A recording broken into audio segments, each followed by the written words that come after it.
Good afternoon. I'd like to welcome everyone to the Midtown Redevelopment Area Board meeting Tuesday, February the 12th, 2013, here in the City Hall Commission Chambers of Daytona Beach, Florida. I'd like to call the meeting to order. Roll call, please. Benjamin? Present. Ms. Simonette? Mr. McGee? Here. Ms. Cato? Here. Mr. Tooley? Here. Ms. Hurd? Here. Mr. Williams? Here. Dr. Jameson? Here. Chairman Ivey? Here. On the agenda, I invited Pastor Robinson from the Mount Carmel Missionary Baptist Church to lead us in invocation, and I also invited him to ask some of his members to come, for we can start inviting churches that's in the Midtown area to lead the invocation and do the Pledge of Allegiance. I didn't get a chance to see him this morning, so I think something may have came up. So with that in mind, what I would like to do is for us all to stand. I'm going to ask Ms. Cato to lead us in the invocation and Mr. Wilborn to lead us in the Pledge of Allegiance. Thank you.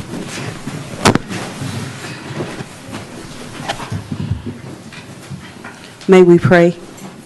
Our Father and eternal God, it's once again that we, your humble servants, come before you with bowed heads and humble hearts, asking you to lead and guide us through this meeting, that we make just decisions for the betterment of our city and for mankind. Bless us as we leave this place to return again. In your name we pray. Amen. Amen. Amen. I pledge allegiance to the flag of the United States of America and to the republic for which it stands, one nation, under God, indivisible, with liberty and justice for all. Thank you. Moving on the agenda, item number 5, approval of the minutes from January the 8th meeting, 2013. Mr. Chairman, Yes, sir. I move the approval of the minutes with any necessary corrections. Second. Mr. Chairman. Just a minute. There's been a motion and second. In the discussion. Yes. Ms. Cato. Page 4. Dr. Benjamin. Page 4. On page 4 of the minutes. Yep. It should Dr. Jameson. It says Dr. Benjamin. It's down at the bottom, Madam Clerk. Oh, I read that. Should be Mrs. Benjamin. Mrs. Benjamin, I didn't see that. Did you say? Ms. Benjamin, on that particular comment, is that the one that was stated by you? That's not the same one. On page 2. No, go back to page 4 a minute. On page 4, are you asking me, did I say that? Yes. Down at the bottom, the second one from the bottom. I said. I don't recall saying this. Madam Clerk, can we make sure that we go back and review the tape to correct that, please? Okay, Ms. Benjamin, any corrections that you need? Yes. On page 2, the paragraph before the last one, I didn't say that. Ms. Hurd said that. I looked at the tape.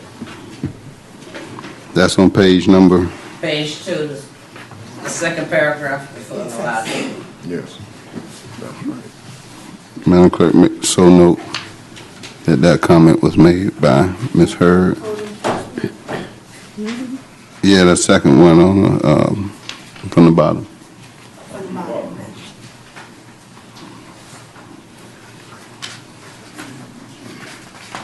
You heard the motion has been seconded and there have been corrections made. Are there any more corrections? Mr. Chairman. Yes, ma'am. Page 8. Fourth paragraph. Yes, ma'am. I stated that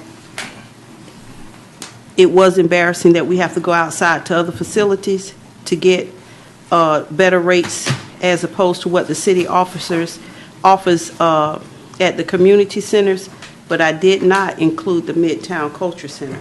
I was stating about the Dickerson Center. It says, and Ingram. Again, Madam Clerk, can you please review the tape and bring the necessary corrections back to the next meeting? Are there any other corrections? None. If not, you heard the motion. It's been seconded. Corrections have been made. All in favor? Aye. Aye. Opposed? Motion carries. Next, moving on to item number 6, staff report. Charles, are there any questions dealing with the police department from Charles on the Comcast? I recommend that if you get a chance to go out to the Comcast meetings that's held at the police station when you get a chance, if you have any questions. They really have some great meetings out there. Okay. Next one we have is code enforcement. I see code enforcement is here. I'd like for them to come up, please.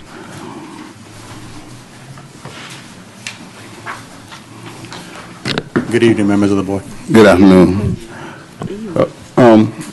Cole was invited to come because we had a couple of questions from the last meetings that we've been having, and just wanted to get some clarification right quick on some things. So what I'll do is start Ms. Simonette. Did you have any questions for Cole? No, I didn't have it. I thought it was Miss Mr. Benjamin. Whitman? Dr. Jameson? Ms. Cato? Any questions of Cole?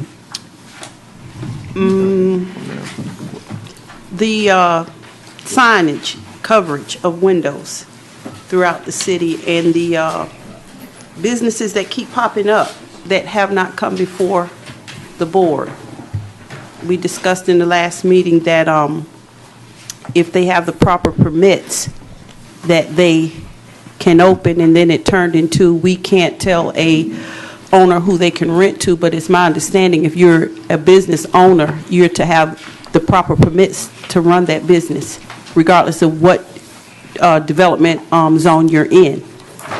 So my question is, this LBS tax service on Orange Avenue with the big truck, sign completely covered, they moved in, they never came before us. We have a beauty salon, we have T-shirt shop, we have all this going on, and it's on the major thoroughfare. So I know if I see it and residents see it, and if that's the main vessel for the city vehicles that travel Orange Avenue, why are they not coming to us? Because it makes our master plan seem like a joke, that things we've said we want to prohibit because we have enough of. Concerning the LBS tax, has been put on notice. Notice of violation was issued to the property owner as well as the tenant. As a matter of fact, as of today, it was sent to the special magistrate, and a fine was imposed of, I think, roughly was $6,000 plus administrative fee of $985 issued to the property owner and to the tenant. I did speak with the tenant of LBS just before I got here, and we had a conversation concerning the fines and the continuing of signage being spread out throughout the city. We did pick up, like I said earlier, 683 signs that was counted before we even began counting them. We looked at about over 1,000 signs. So we have acted upon it. We have taken it to the special magistrate. Fine has been imposed. And the total amount is what I just stated. Now, according to the windows signage also was fined. He needs to go to City Hall, which I informed him this evening that he needs to go to City Hall and obtain a permit, among other violations to the exterior of that property. Now, the parking of the truck, I have to speak with our legal experts concerning the box truck that's parked in front. I believe it should be parked in the rear, but I have to speak to the manager and to our legal department on what we can do at that aspect of it, of having the truck in front. So that goes back to my question last month, and the attorney, he expounded on it, stating that if I own property and I rent stalls, is it my understanding that each individual tenant has to pull their own permits for their specific business, or does the owner of the property that rents the property pull the permits? Because what I hear is, oh, my landlord is taking care of that. So legally, technically, what should the process be When you if say some... stalls, you say... I'm just saying in the sense of it's a strip mall, I'm the owner. Any and I business have doing 8 business within the city limits needs to obtain a business license tax. Not, the property owner leases out the property, but they're not responsible for the business license tax. If you have a boutique per se, or bodega, grocery store, whatever type of business, you need to obtain first of all, you need to obtain the proper zoning, then you need to obtain the license before you do business. Are you referring to permits that the city requires for itinerant vendors? No, no, this is for a business that's open 365 days out of the year. A grocery store here, a beauty salon here, a daycare here. They're all in the same strip mall, all by one person, but they each serve a different purpose. And the only person that I spoke with told me that they deal with the landlord, meaning they let them move in and open up, Okay. but they should have come and gotten permits. And good evening, Board. If I may evening. interject, a property owner leases out space. We'll use that Orange Avenue strip mall there. As the property owner, he can lease that space out to, let's say, yourself, Ms. Cato. But prior to you putting your business in there, you have to come to the city and obtain your business license to conduct that business in that strip mall. The landlord, and we'll just use a hypothetical. I own the strip mall. I'm leasing it. I'm leasing a space to you. My obligation as the landlord is to maintain the property, make sure that you, as the tenant, follow my rules and the city rules. Now, you, as the business owner, have to go and obtain a business tax receipt, a BTR. Come down to the city and make sure that you can put that business where I'm leasing the space. God bless you. Okay. You all weren't here last time, and I think you were focused a little bit on who would be responsible for those. Talking to the mic, Ben. Signs and permits. Right, and I think the reason why you were focused a minute ago on the permit is that there should be a process, I suppose, in which that gets reviewed, but somebody could get a business tax license, go through whatever land development code process they have, and then post the signs afterwards. No. Signs have to be permitted. Not legally, I'm saying, but the scenario could arise even though there's a permit. Correct. process. So if I'm going to open up ABC Liquors, let's just use that as a hypothetical. In order to put the sign on 123 Orange Avenue, I have to get a permit from the city in order to put that sign, ABC Liquors, on that building. If I'm going to put additional signage on the window, I have to remain within, and I believe it's 25%, correct? 25% window coverage. So I could only cover up 25% of my window space, okay? And the door, I can put on there open, 9 to 5 or whatever my business hours are. So my question goes back to, at what point does a business that wants to open within the boundaries of Midtown come before the board? Even if Which it's board? This board here? This board, because they're located. I guess that goes to, I have no idea What- of what- any business coming before the board. Basically what happens is just like Denise, when there's, I'm sorry, Ms. Cato, just like tonight when we got a couple discussion items on development, they're coming through the process now because according to the code, they have to come before the board to get permission. Now, just like take the business that just located on ISB, the Boost Mobile store. Well, that store actually came through Midtown. The whole building came through with a plan. So, but because they were already the pizza place is operating and it's one building, Boost Mobile was able to go ahead and apply for license because it's one structure that has already came through the process. So that's how that would work. Now, when a new business comes through, take a strip mall, because they're not changing the outside structure or required to do any landscaping and different things according to the code, then they don't have to come to us to apply for a permit. I believe that's how it's supposed to work. Right.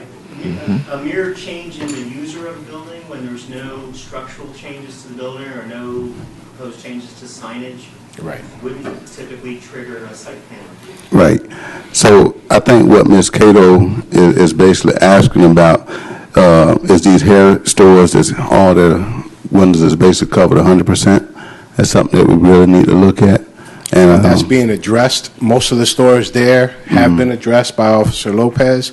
However, you got to realize that some of the hair stores, even though it's like a film, so if you can see in and they can see out, we got to check with that as far as what legal tells us if that's considered signage. Okay.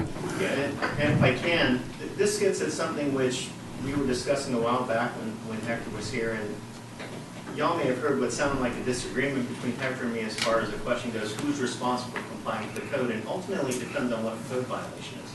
If the code says, and let's take one of these strip shopping centers, for example, if the code says you can't put a such and such sign up without a permit, it's the party that's obligated to get a permit, in this case the tenant, that you would, I think, typically go after. In a situation like that, we would notify the property owner, because the property owner ultimately has the full responsibility of what goes on within that property, but the tenant is also cited. So in the example that Officer Lopez used earlier this evening, LBS Taxing Services, the property owner was cited for all the signage, extra signage, meaning all the snipe signs that we've picked up throughout the entire city.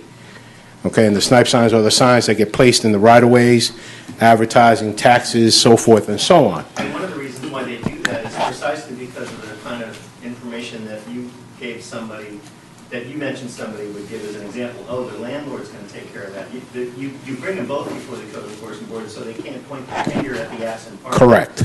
Right. So I hope, So did that clarify that for you? Yes, sir. Okay. Now, one of the recurring issues the code enforcement has is completely aside from the opaque signage, a lot of these violations are I call them spot violations. You can write a notice of violation.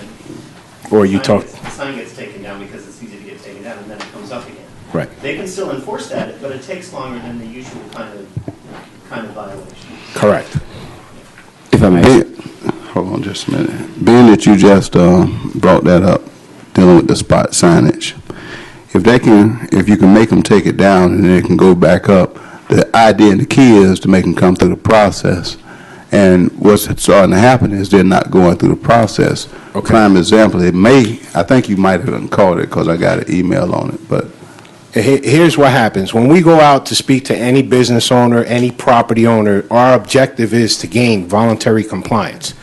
So if they complied the very first time, they got a freebie, more or less. And what I mean by a freebie is we spoke to them, they took down the signage, and the story case closed. Okay? Now, if it comes back up again, then we go back out.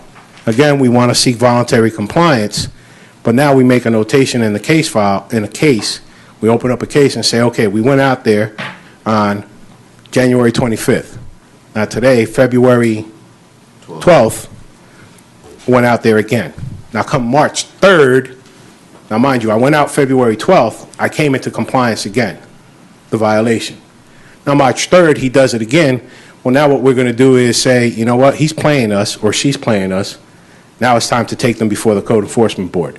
So what we do is then issue a notice of violation, and even though they do come into compliance, we still bring the case to the Code Enforcement Board or the special magistrate. We present our evidence, and then we say we want the magistrate or the board to give us a finding of noncompliance at the time of the violation. Okay? Once we get that, then the board or the magistrate can then impose a will fine.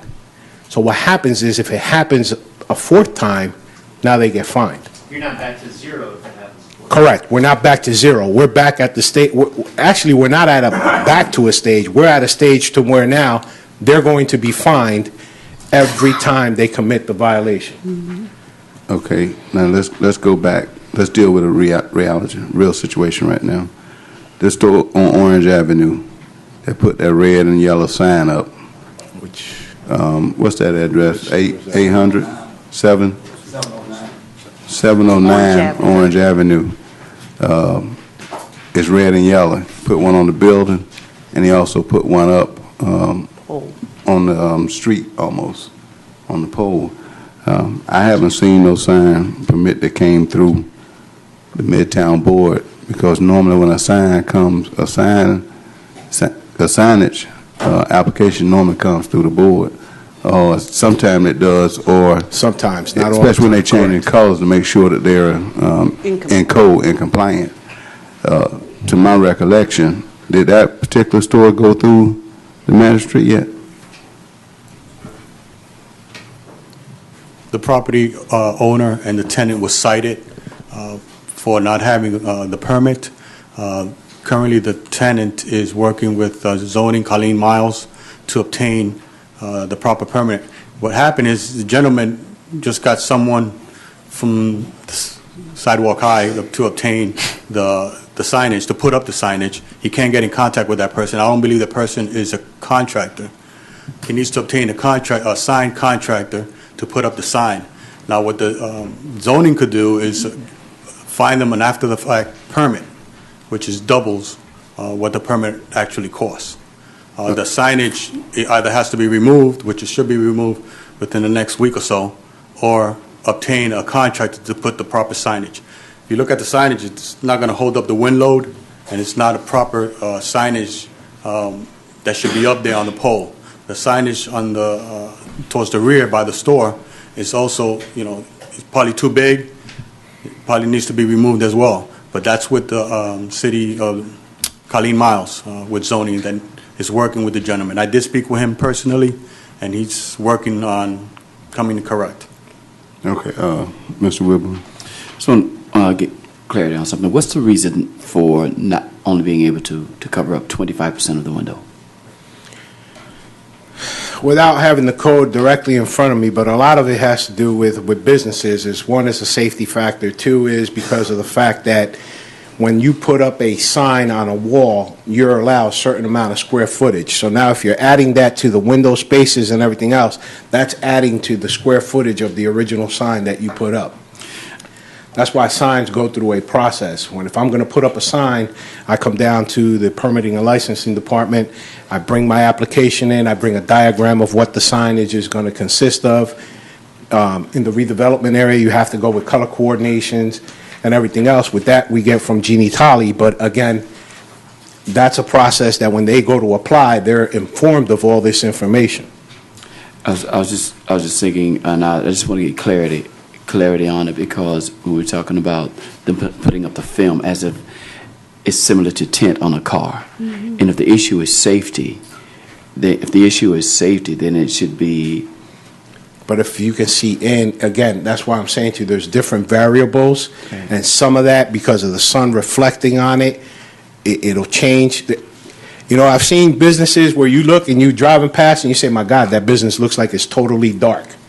But then as you go approaching it and get closer to it, it's the reflection of the sun that beams down on it, which gives it a different color contrast. Mm-hmm. So again, with the business that Ms. Cato was talking about, I have not physically gone out there to go see it, but I'll make sure that tomorrow while we're out and about doing certain things, we stop by and take a look at it.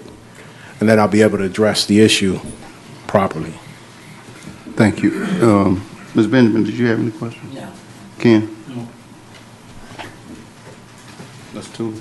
Well, I don't have a question, but I thought that the main reason that we asked code enforcement to be here was about the situation with the churches and itinerant vendors. Well, I think dealing with the itinerary vendor, Ben, did you answer that question last one? Well, I answered it in general. There were a lot of questions though, so I'm not. Okay. I wasn't sure at the time that I did get all of them, and I think somebody brought up a very specific scenario that I wasn't Aware of. actually aware of, and I think they were asking some historical questions about what had gone before with code enforcement, and I didn't know the answer to that. And I don't know exactly what that context was, but Okay, so, Mr. Tooley, do you remember what the question was? Yeah, we were discussing churches allowing itinerant vendors to sell on their property, and the vendors did not get a permit to do it. This is the first I'm hearing of this question. Okay. So let me do some research, and I will email Emmis or come back to the board at the next meeting and give you the proper answer, because we were going through a couple of different scenarios at the meeting. right, there's different. The main one that there, here's, I remember what it is. You have certain churches that allow vendors on every Saturday, and they don't have a license. I believe that's what it was. Is it a license or a permit? Both. Big difference. Okay. And what is an itinerary Well, vending? the concern is they're allowing them and they shouldn't be. Right. That's really the concern. And some of the examples you gave were somebody's selling barbecue for people who want to drive up and or walk up and buy But, a sandwich. okay, now let me ask you this, and I'm just going to play devil's advocate here.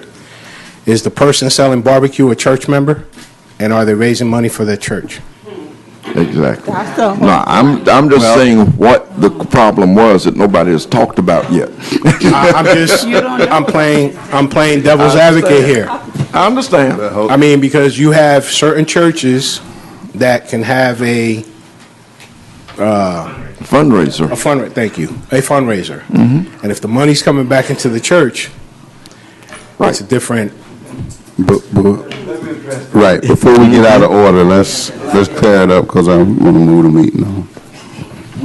We've had specific instances where we've had people that move around from church to church selling barbecue. So they wasn't, if they were a member of a certain church, they must have joined church every Sunday. Because they belong to a lot of different churches. These were vendors who were actually chased by the police department. They were chased by code enforcement. They moved from one church property to the next church property. So I was not say that they were a member of a specific church. Oh, no, I just said I'm playing devil's advocate and Right. asked the question, because again, the question that Mr. Tooley asked was, I'm not prepared to answer that, so I need to look that up and so I can give you the proper answer. I mean, have we gone and chased people off of church properties doing illegal car washes and selling barbecue and everything like that on a Saturday? Yes, we have. Go ahead, Dr. James. Put your mic down. Looking at the minutes from last month, one of the concern is that, first of all, you cannot always determine if that person is selling as a member of the church. So one of the recommendations we had is that code enforcement inform, or someone inform the churches, a letter to the churches saying that if you are allowing private individuals to constantly sell on your property, that you are jeopardizing your nonprofit status, because churches may not actually know that what they are doing is illegal. I think that would have to come from the legal department, not from me, because now we're borderline in a way, threatening them that we're going to pull their 501c status, so. And you can't do it. I don't, exactly, I don't have any power to do that. That's why I referred it to you now. Maybe not in such harsh terms, but I guess just let them know that constantly letting someone sell on your property that's not a church member for the church is, a nice letter. I don't want to be, I guess, well, Mr. Chairman. if it's against the city code to do that, to operate a business without a license, Permit. then it seems like that should be the city's responsibility. Right, here's what we'll do. Look it up, and then. I think Reed and Ben and myself need to sit down and discuss this, because there's some legalities into what you're asking me. Dr. Jameson, and I need their expertise so we can put something together, if we can even put something together. You know, Hector's response isn't all that different from where we were last week, or last time, because we contrasted the roving barbecue with somebody who's been contracted by a church to do a church bake sale. Right. And so if something is a church use, it doesn't matter, you know, whether the church is subcontracting out for the normal church use or not. But if, on the other hand, it's a real thin argument on their part that this is a church use and what they're really doing is allowing somebody to just conduct a business, then there may be more latitude at that point. But I don't know that there's a pre-written policy, because it's going to be a question of degree. So. But again, I'll try to get you. I'll get you an answer if we can. And what type of permits are they allowed to have, or they need to have, so we can get some clarification on it, and then we'll discuss it again. On the churches, what right? Permits They allowed may have to have an itinerary vending permit. They may not have to have a permit at all. But this is for food vending, correct? This is what we're speaking on. Right, only for the food vending. Okay. That way we'll have a clarification on it, and legal and code enforcement will get things in line, and then the board will know. Can I ask one question? Yes, ma'am. If I have private property and I want and somebody's gonna pay me $10 every Saturday to sell barbecue out of my property, can I do that? No. So what's the difference between me and a church? Churches fall under a different realm. So I can, as long as I'm in the church ground, then I can open any business I want now, as long as I'm sitting in the church. No, not necessarily. That's not. It's not black and white. Correct. Okay. Every At the outer edges of what is and is not a church use, you're going to find things like what we're talking about. Could a church run a grocery store on its property? Is that a traditional church use? And usually the answer is this something that you would traditionally associate with church? Churches have bake sales. Absolutely. For fundraisers. They have breakfasts on Sunday breakfast, Sunday brunch. You know, they'll bring food in, they'll hire a caterer to bring food in, and then that caterer is actually selling the food, but the church is gaining a proceed from it. So when it comes to religious activities, you have to tread very lightly. Which is not to say that there's nothing that can be done, but there needs to be some research to see where we would set the line. Anything else? Okay. Any other questions? Ms. Hurd. Oh, Ms. Hurd. Thank you.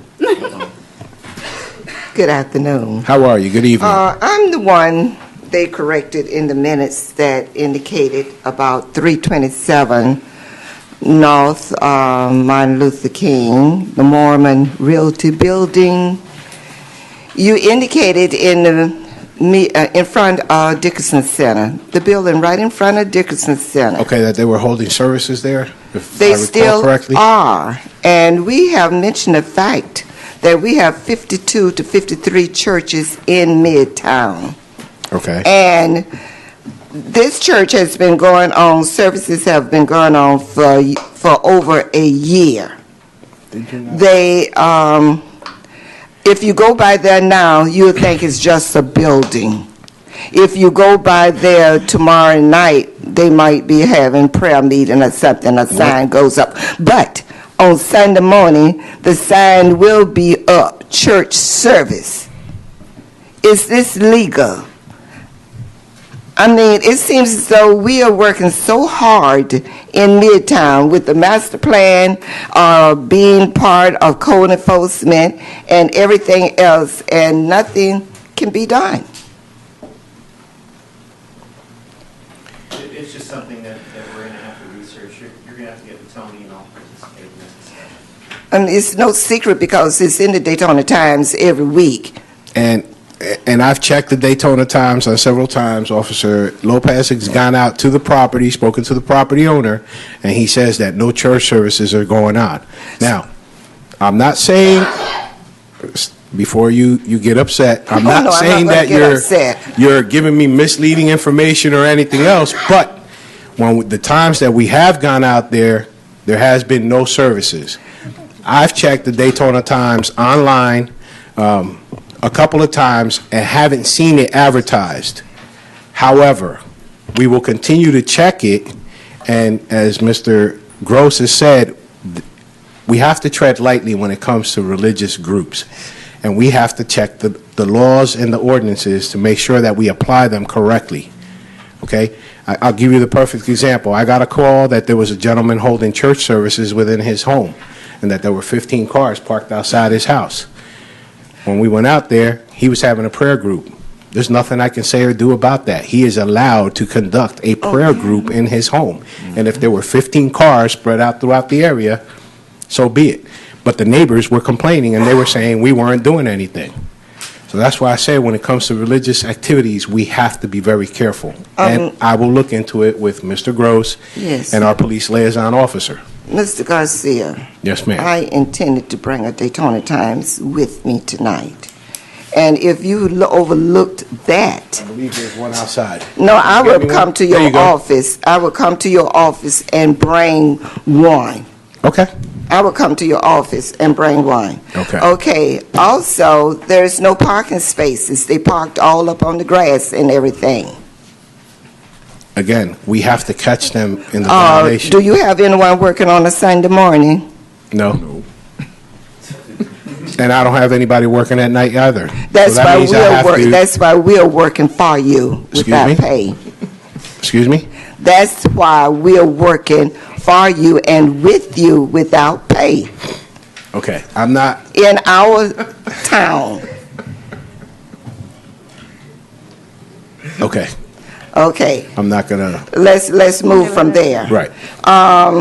Also, I observed in the report, Okay, Sicko gas station 600 ISB.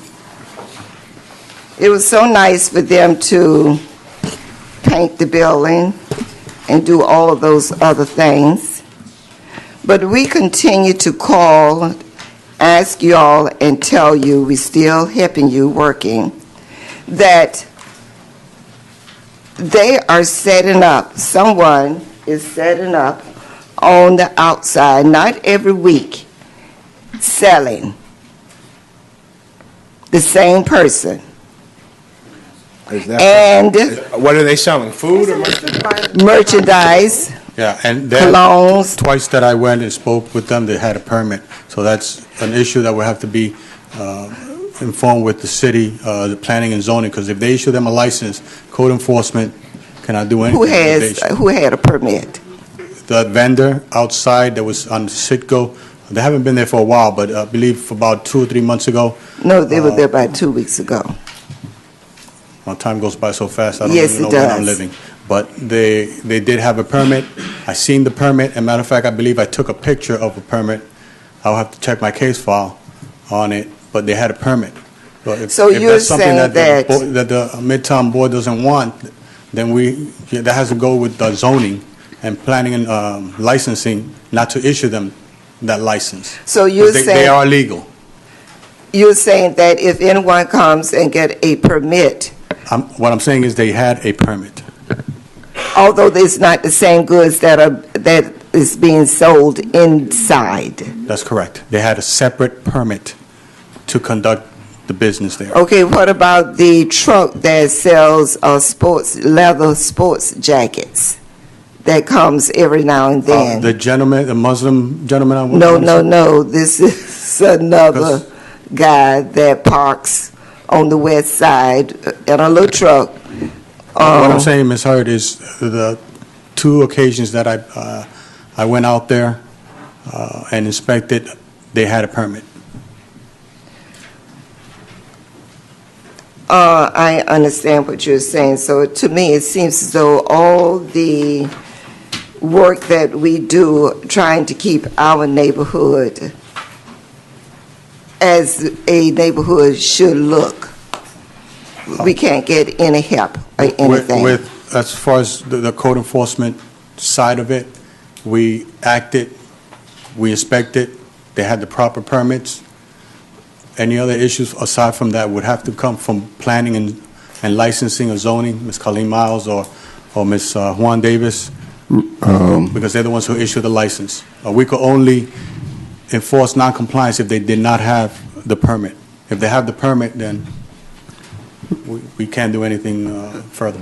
Mr. Bryant, what we'll do in our next workshop, let's just have schedule Colleen or Ms. Davis from permits and license to come, and let's explain the process that way and see how things work hand in hand. Okay, one other thing I hadn't finished. But that's one of the things that we're going to do, Charles, before we're not going. I just want to add to the tax office on Orange Avenue and the truck. Yes, it would be nice for it to be on the back, but if he must park it up front, don't block the other businesses. Park it near Orange Avenue, because he has been parking it right in front of his little store, which means he's blocking Church's fried chicken. Okay, And it's we'll all address about that issue, and I believe Officer Lopez said earlier that when we were addressing that, that was one of the issues that was brought up, and we have to get with legal to confirm. And, you know, I think we've taken LBS tax services to the max where we have already with as far as the signages, putting so much blight throughout the city, 600 and some odd signs that we started counting, and before that there were plenty more. So that's one of the issues that we will address with him, is the parking of his truck. Yes, and this is the last one. Okay. We still have signs going up on the telegram poles advertising dances and all of that. And that is addressed on an everyday basis. I have one officer who goes around, and his job is strictly to ride around this entire city and pick up those signs.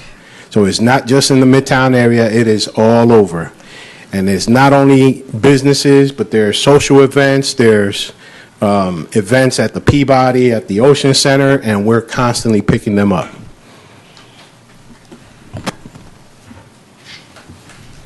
What does picking them up mean? Removing them. And then doing what to the person or persons who are putting them out there? Well, if it's a social event or a dance, unless the individual who's sponsoring it or actually having it, there's nothing we can do. All we can do is just discard it. Now, if it's Ben Gross Productions and he's having it at Reed Burger's, building, then they'll both get it. Because Reed Burger should have told Mr. Gross, don't be putting stuff up on street poles and all over the city. When people want to do things and take shortcuts and go around the corners, they do it. And that makes our life difficult. We can't just go out and cite whomever we want. We have a legal process that we have to follow. And there's due process to the individuals that commit these violations. I would like to say we have plenty of work to do. We're constantly out there. That's all I can say. No, we have plenty of work to do. Thank you. Anything else? I have one question. Yes, ma'am. The signs that said, "We buy junk cars," that's all over the city. You know what? That sign is not only all over the city, but it is all over the state of Florida. And what they do is they change phone numbers, and these phone numbers are going through, they're called drop lines. They get a phone number for a certain amount of time, they get rid of it and throw up another sign of "We buy junk cars," "We buy junk houses," "We buy houses." One of the other signs that we got saturated with the city is DaytonaSingle.org. That's all that the sign says. Who are we going to cite for that? We can't cite DaytonaSingle.org because we don't even know who owns that. And it's a process. I mean, we are out there diligently 6 days a week picking up signs, removing them from the poles, removing them from the right-of-ways, and with the staff that I have, 7 officers and 1 special events officer, that his job is nothing but to go out and pick up signs. That is the staffing that I have. Okay, to Lopez. Miss, I got one more one question. more? The house between ISB on Adams Street and Magnolia, I reported that house to you several times. I've never got any feedback from you about that house. And it still looked the same to me. But I know I found out what's happening with it. So you don't have to tell me, but I want to find out myself. But it's my thing is like when we ask these questions and stuff, we do like to have some answers. One of the things I want to state too before we let you go, Hector, is the purpose of the board really right now is to focus on cleaning up Midtown, so we can come in line with what we're working so hard to do. I think that's the gist of why the board, you might hear a little anger with the board because they want these issues really addressed. So again, I would like for us to address these issues in the workshop too, to make sure that we can have Colleen and Cove, we can, for the board can actually see how they work hand in hand.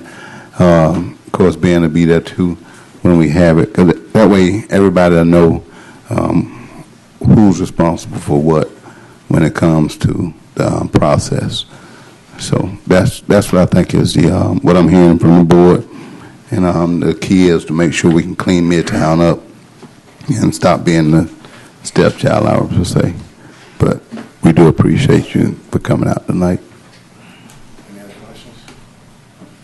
Thank you. Y'all have a good evening. All right.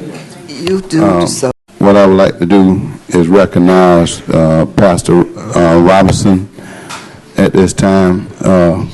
We normally start on time. Well, we do start on time, but I want to recognize you because of what we are trying to do. And if you can stick around, I want to give you a few minutes to talk if you're not in a hurry. Well, I need you to come up for a couple of minutes. But one of the things that we're trying to do is if we can invite a church in Midtown to come lead us in our invocation and the Pledge of Allegiance, it'll involve the churches that are located in Midtown in the process, for they can also understand. So, Pastor Robert, I thank you for coming out. I realize you run a few minutes late. We're all on a healing process, so I want to thank you for coming out this evening. Yes, sir. I'll give you a couple of minutes to talk because we're going to move on. I know you have to leave. Okay, just 30 seconds. Thank you all for allowing me to speak. I learned some things here tonight because we talked about church, and we definitely want to be in compliance with the things that make our city beautiful. And I just want to salute you all for a job well done in ensuring that our Midtown is beautiful, and not only Midtown, but all of Daytona is beautiful, because that is truly a goal, that all of Daytona be beautiful. So I want to extend myself to come, and hopefully I won't be tardy next time, but to come and pray and just to support, because we're in this thing together to make our city a better city. I want to thank my brother Himmis, my brother, for allowing me to come and address you in this way. And we will continue to work together that our city may be the strong and beautiful city that we know it can be. Thank you. Thank you, Pastor Roberts. Moving on to item number 7, we have Development 2013, that's 014, West Street Small Scale Comprehensive Plan Amendment. It's a request by Mr. Peter Zahn, professional engineer of Zahn Engineering, on behalf of Alex Spanos, AVS Investment LLC, to approve a small-scale comprehensive plan amendment changing the future land use map designation from level 2 residential to retail for 0.54 plus or minus acres of land located at the rear area of Spanos Imports and having frontage on the West Street. Is Mr. Zahn here or his representative? When you come, please state your name and for the record, please. Pete Zahn, 244 South Palmetto, Daytona Beach. I understand there's a staff report, so I figured I would just let them give you a staff report, and if you have any questions. Essentially what's happened was we submitted a site plan, and during the site plan review process, it was discovered that the portion of the property along West Street didn't meet the future land use requirement. The zoning has been correct, And this business has been in use for, Mr. Spanos for at least 3 years, maybe 5 years. And before that, it's been business use. So essentially what's happened is this is a correction to the future land use plan to make this strip a proper future land use.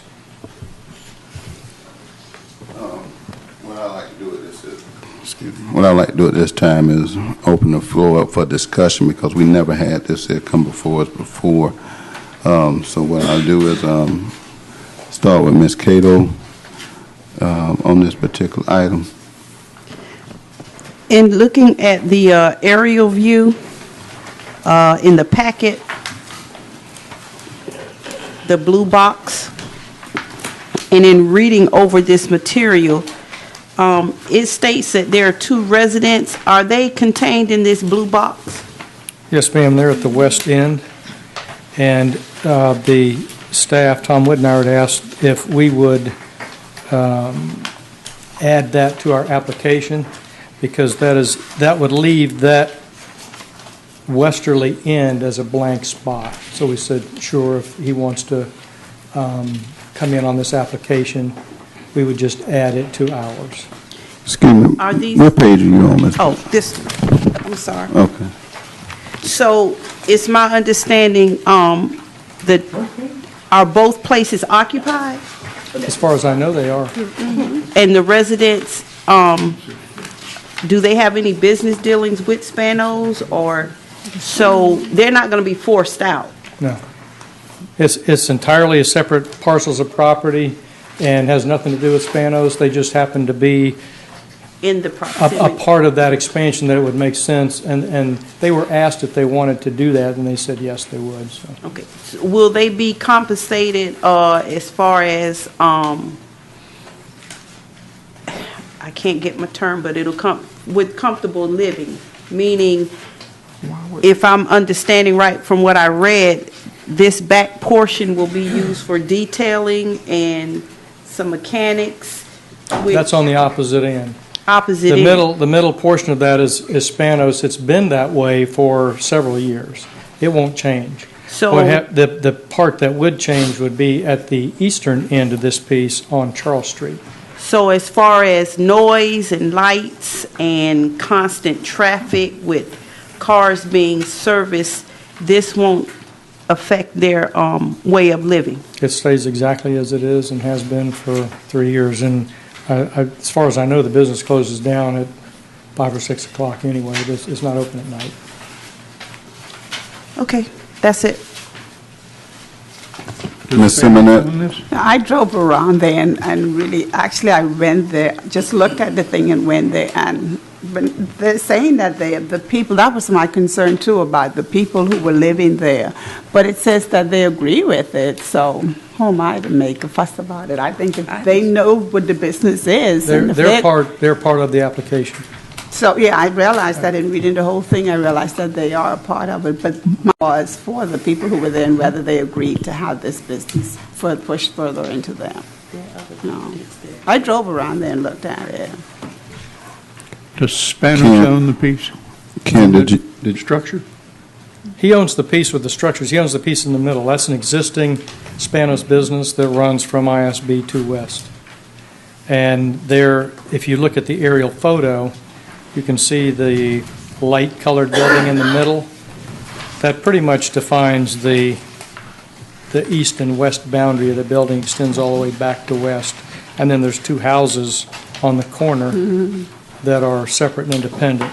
The Volusia Gold and Pawn is on the corner of Emmett and ISB, which would be just south of the residential parcels you're talking about. Spanos does not own those 2 residential parcels. But who is the owner? Leal. Robinson Leal, L-E-A-L. It's not Spanos? No. It's the one. No, they joined in the application. They Okay, that's all I want to know. Thank you. Okay, you got it. I'm not finished, but I'll wait my turn. Okay. Well, you might as well keep going. Who This made is your drawing? field. Pardon me? Who made this, all this? your office, but We prepared the plans. I prepared them. well, somebody did a really fine job. Now, the exhibits were prepared by the city, so you can, Collectively, it's a very nice job. thank you. And this is the first time, I believe, that we have been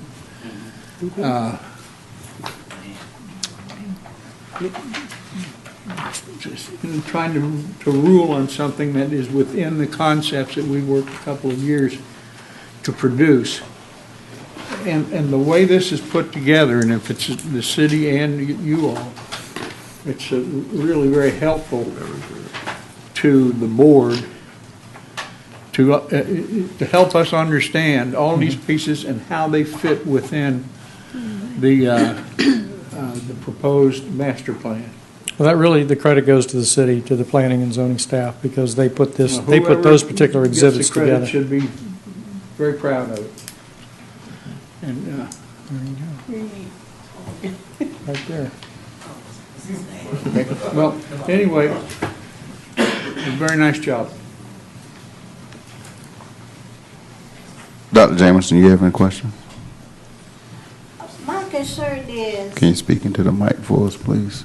I guess my concern is, oh, I'm sorry, that Mr. and Mrs. Leah Robinson Leah have agreed to be a part of this, but I need to understand that should they, if this is rezoned to retail, and should they sell their property,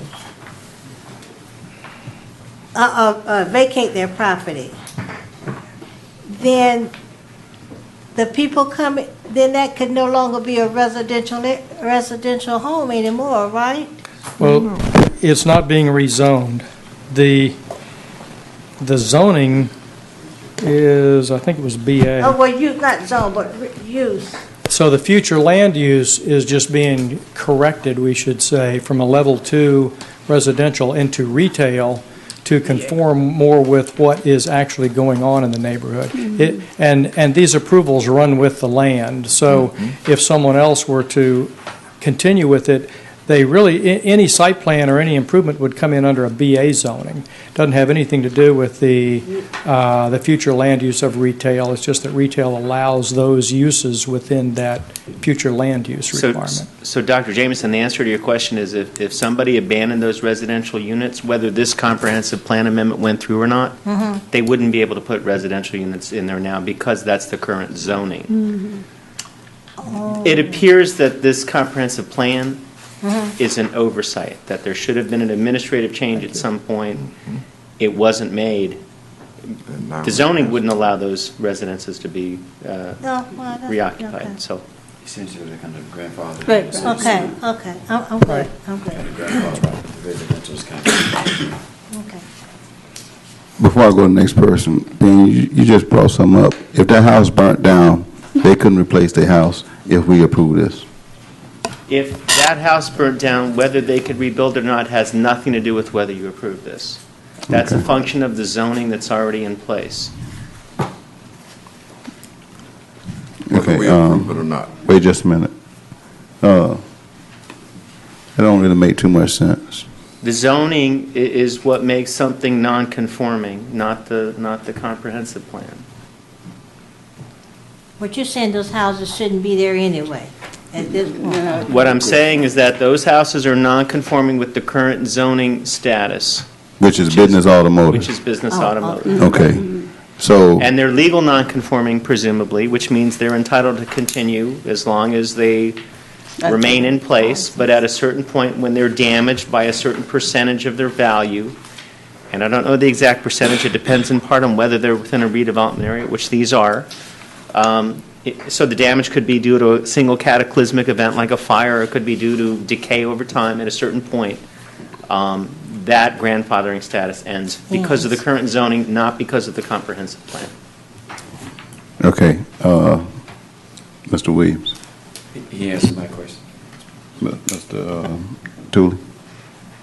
I have no question. I'm just looking at this, and if economy Economy Electric is already right up against both of those properties, and it is non-conforming anyway. The comprehensive plan, we just need to correct. Yeah. Ms. Hurd?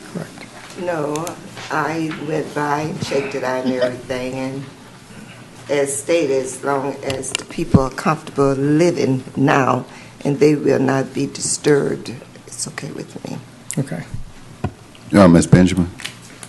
No, I'm fine with it. So basically, I noticed they have already torn down parts of the building on the east corner next to Spanos. Right, and that portion's not in this section. It's outside of it.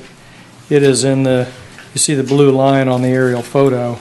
Okay, so my This question... falls actually outside of that. Right, my question will be, what are they going to do with that particular corner? That's going Is to that be- your design? Yes. Just going that- to come back to us? It'll come back through in site plan.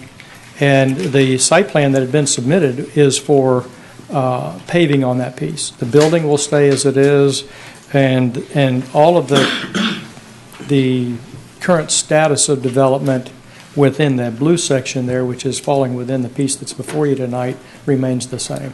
I mean, it'll be upgraded, painted, and what was in there before, I don't think anybody was using it at all. Robinson was using the building up front for a Christmas building. Okay, so just for point of clarification, because I noticed you came for approval and it wasn't a discussion, but it seems to me the board really doesn't have a problem with it. Is that the take of the board? Because, I mean, it's, in a way, it fits the current uses, but when I sit back and look at the master plan and where we're trying to go, they're not going to extend that and turn it into another car lot on the end. So that's basically just going to be parking, because it's going to come back before us. So I don't want us to get in a trick bag, well, okay, we approve this part of it, and then we come back with the second part, and it's something totally different. So long as everybody's in agreement and they understand that we're just approving the land use change form on that back side, which it won't be conforming anymore, so if it tear down, break down, burn up, whatever the case, and all the tenants have, all the applicants join on board with you, correct? Yes. The homeowners that's back there join, and they have no qualms against it. I don't see why we shouldn't go ahead and look at approving this plan tonight, before you don't have to come back, for it can continue through the process, because we're trying to move things a lot quicker through the process. So with that in mind, may I have a motion for approval, please? I'll make a motion that the drawings as presented by DEV 2013-0114, and I believe that's all we need, isn't it? West Street Development, be approved by the board in terms of the amendment of the land use only. Second. So moved. It's been motioned and seconded. Any questions? All in favor? Aye. Aye. Motion carries. Thank you, Mr. Zahn. Thank you very much. Nice drawings. Thank you. Moving on to item number 8, which is discussion item, Oak and Fulton duplex. I believe Mr. Joe Hopkins is going to present on the Oak and Fulton. And while he's coming up, he might need to get it together right quick. I need to disclose that I am a consultant on this particular project, that is part of one of the investment teams that I brought into the community. And this is one of the phases that they are actually trying to do. So I need to disclose that up front. And it's only a discussion to show what is trying to be completed at their current location.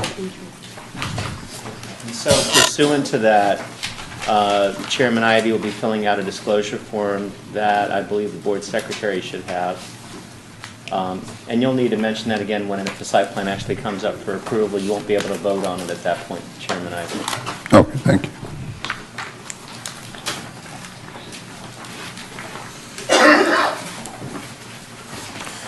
Good evening, Mr. Chairman, members of the board. My name is Joe Hopkins. I'm an engineer with the Performance Group here in Daytona Beach at 100 Marina Point Drive. We've been working on this property. This is what I consider an atypical situation in the Midtown district, where we have a situation that just doesn't fit. It's a square peg in a round hole. It doesn't fit. It doesn't fit the rules. We can't design the project to conform to the structure of the Land Development Code the way it's drafted today. This particular lot is only 54 feet wide. The zoning requires it to be a minimum of 60. The depth is very, very long. It's 150 feet deep, but the depth is on Fulton Street. So, as a designer, we would say that let's use the front of the property, which is on Fulton, and use the side as Oak Street. Again, we're dealing with a lot that's non-conforming. It doesn't conform in the overall area that's required for this zoning district. It doesn't conform to the dimensional requirements established by the Land Development Code. So we embark on this process of trying to design something that just doesn't fit. So in looking at this, we came up with a design for a duplex residence to be located on the property. And we were just confronted with issue after issue that the project can't meet the front yard setbacks, it can't meet the side yard setbacks, it can't meet the area requirements, it can't meet the dimensional requirements. And I think in total we came up with probably about 5 different variances that would be needed to support development on this particular tract of property, right smack in the middle of Midtown. And this is not a unique situation. This is going to come up time and time again. And we went through and looked at the development under the guidelines of the Midtown Master Plan. And under those guidelines, the project would not require any variances. The project could be redeveloped. So it's a bit of a quandary. The status of the Master Development Plan and dealing with the current Land Development Code, we're, as a designer, in a real quandary on how to proceed with this. So we've developed a plan, a very attractive plan that meets the architectural guidelines, meets the dimensional requirements as provided for in the master plan. I think you have exhibits in your file right now. This would be a vast improvement to what we have on the site as it sits today. And it would meet the goals and objectives of the master plan to see redevelopment of this caliber within the district. So we're working with staff at this point to see how we need to proceed. I believe, as it stands right now, we would need to process the multitude of variances that I mentioned before in terms of dimensional requirements, setbacks, lot coverage, a lot that's existing non-conforming. There's nothing we can do to correct the situation. We're completely surrounded. This is an urban core urban infill environment. We're right smack in the core. So we just don't have the liberty to go find additional property to make it conform. So the architecture, I'd be happy to entertain any comments or questions with regard to the project. As I said, for face value under the current Land Development Code, we would trigger at least 5 variances. The variances themselves, I believe we could present a reasonable argument to the Board of Adjustment that these are issues beyond our control. But one of the matters that comes before the Board of Adjustment is whether or not a variance is self-imposed, and that's a kind of a gray area, if you will. So, well, why don't you make the building smaller so you can conform to the setbacks? In this particular case, we probably could do that, but we would have a product that is not desirable, not sellable, not occupiable. We would have such a diminished floor plan that wouldn't even be worthwhile pursuing this project. So, go ahead, Ken. What are you asking us to approve? I'm introducing this project to you. You're just introducing? Yes, sir. I take any comments and recommendations with regard to the architecture. We're going to continue to work with staff in evaluating the need to process the variances to support the development or the adoption of the Midtown Master Plan, which would preclude the need to process these variances. We're in a quandary. So this is a zero lot line? No, sir, it's not. I'm looking at 802 drawing. Oh, all right, I see what. Let's go to 801. We have what we did is we are using the Fulton Street as the front yard and Oak Street as the side yard. There's 25-foot setback for a street frontage, for the structure fronting on either street. And as you can see, we have a 10-foot front yard setback. So that would be a 15-foot variance that would be needed to support the orientation of the structure. From the side yard, I think we're in pretty good shape. In the rear yard, we don't comply either. There would be a 25-foot rear yard setback as well. So when we take a 54-foot wide lot, take 25 feet off the front, 25 feet off the back, we have 4 feet of land to develop this product. Therein lies part of the problem. It's the lot itself. In our attempts to redevelop within this district, the current guidelines of the Land Development Code require us to go through a variance process and prove a hardship. Under the auspice of the master plan, I believe there was adequate consideration in the guidelines that was set forth in that master plan that would not require variance for this type of redevelopment. So it's for face value. You can see what type of product can be presented and redeveloped within this district. And like I said, we will continue to work with staff in evaluating how to navigate through this process. But if there's any comments on the plan, we put a lot of hard work and effort into it. The architecture is above board. This is really quality architectural work here. In the end product would be something I believe you would all be very impressed with and proud of. Mr. Chairman. Yes. Okay, according to the master plan, on page 68 was the development standards and design guidelines, the illustration.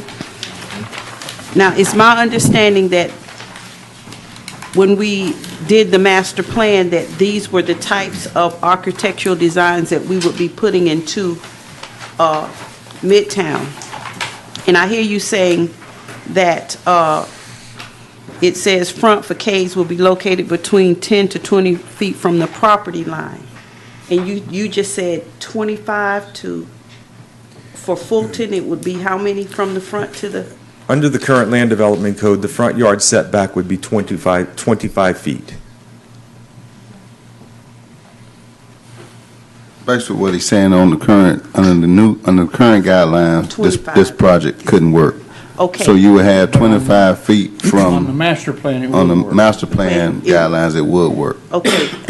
In reading over the information, it stated that the frontage would be for entrance, walking, and that as far as parking, that would be located in the rear of the building. That's correct. So if there's no parking on the front, you've taken that 25 feet, and you say this lot is as small as it is. My concern with looking at this location, the picture, if Fulton is going to be the front, egress, ingress coming behind the building, will there be the allotment there for parking and the garage space? Is that one of the variances? I mean, it states in here that according to the plans, the front would be entrance only, any parking would be in the rear. That's correct. So, giving the measurements you just gave us, is it possible for the building to go on this land with the limitations for height and provide enough parking? Is how many, 3 units? Two units. So there will be sufficient parking and garage space? Yes, ma'am, that's correct. In the packet, I would direct your attention to the colored aerial, the colored elevation, which shows the appearance of this building looking from Fulton. And then just above that is a site plan that shows Unit 1 and Unit 2. In the rear of the building is the parking garage and the access for vehicular access and parking. It is in the rear, with the frontage being on Fulton. I'm just trying to visually see all of this going into that spot with this parking, with the additional parking on top of the garages. So you're saying with all of the variants, if they're permitted, this would fit? It does fit. You got to keep in mind, duplex residential is exempt from stormwater regulations and things of that sort. When we get to 3 units or more, it's considered an apartment complex, and then we get into stormwater requirements and retention ponds and things of that sort. This is right under the radar of those other rules that might normally apply. So what you see in this site plan is permittable under the guidelines of the master plan. It triggers several variances under the current land development code. And that's my presentation to you tonight, is one, to introduce the architecture, introduce this concept to you of redevelopment within the Midtown district.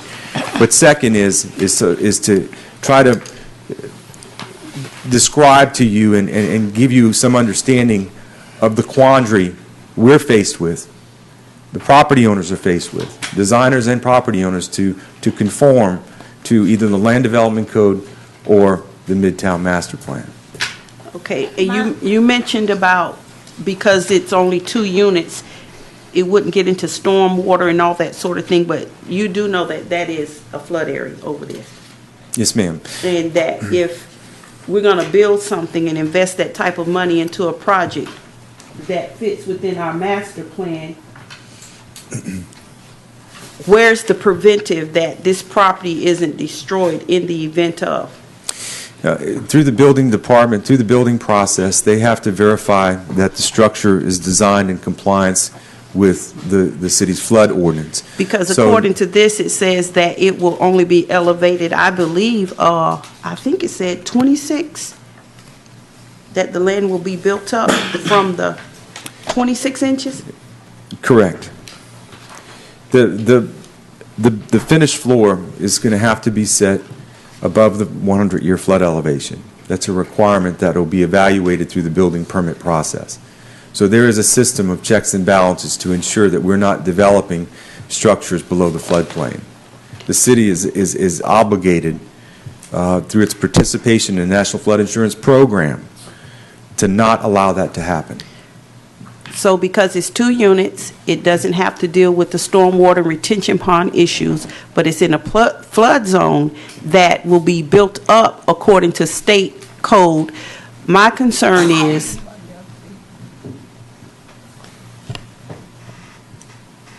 investing to where there's no preventative for this project to be destroyed is my concern. Why put this beautiful complex here if it's not going to be protected from, and we hope not, but even when we get our constant rains during the summers, that's one of those corners where water likes to log. So I'm going to assume, which is wrong to assume, but I'm going to assume that this project's going to be looked at in depth as far as it fitting into the master plan to where there's not a whole lot of investment that has to be brought back into it. I appreciate your comments. I can assure you that there is an adequate system, a set of checks and balances to ensure that this structure will be constructed above the floodplain and not be subject to a catastrophic event, flooding, or anything of the sort. Can I comment? Dr. James. I welcome the possibility of affordable housing in the area, but my thought keeps coming to the same thing, and I guess it's throwing the baby out with the bathwater. In my past life on the Board of Appeals, I constantly had a problem with people asking for variances and 7 out of 8 variances being approved. If you do that, then you have no code. Someone is trying to maximize their return on a piece of property by overbuilding on that property. Now, 1 duplex would be nice because maybe that can take it, but we're starting off wrong by saying, hey, don't follow any rules. Would only provide housing for two families. But yet we're going to throw out all the rules. You don't have to do this, you don't have to do that. Okay, then the next people come along building 3 duplexes. Well, I need 6 variances and I put it in. Then the next and next. So my concern is if it's starting off not being correct, it does not add much to Midtown in terms of housing, in terms of two duplexes. And yet we will, again, as I say, throw the baby out with the bathwater. I just don't see it. Build 1, and I assume that would not require variances. But if you want to build 2, find some other property. But it seems to me that the intent of the owner of the property is to maximize their return on that property by asking for everything, to ignore everything. And it just, to me, opened up a can of worms to the next person to say, I need 12 variances to build this. I need 10. So I'm really not, I love the drawings and everything.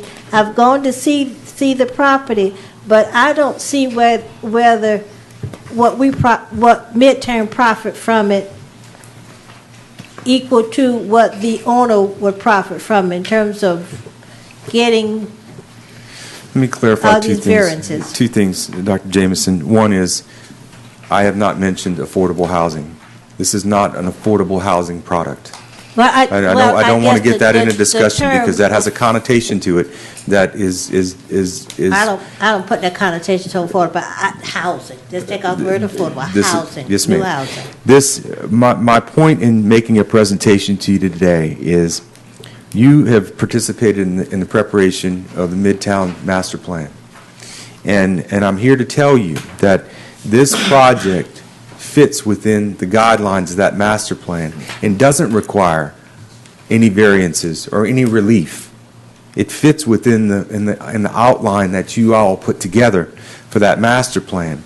Under the current city land development code, for this particular zoning district, under the current code, it requires multiple variances. So when I say we're in a quandary, we have 2 standards. We have the standards of the city's land development code, and we have the goals and objectives and the standards set forth in the master plan. One requires variances, the other requires none. So the opportunity to redevelop within the Midtown district, in my opinion, weighs heavily on the master plan, because otherwise, you're correct.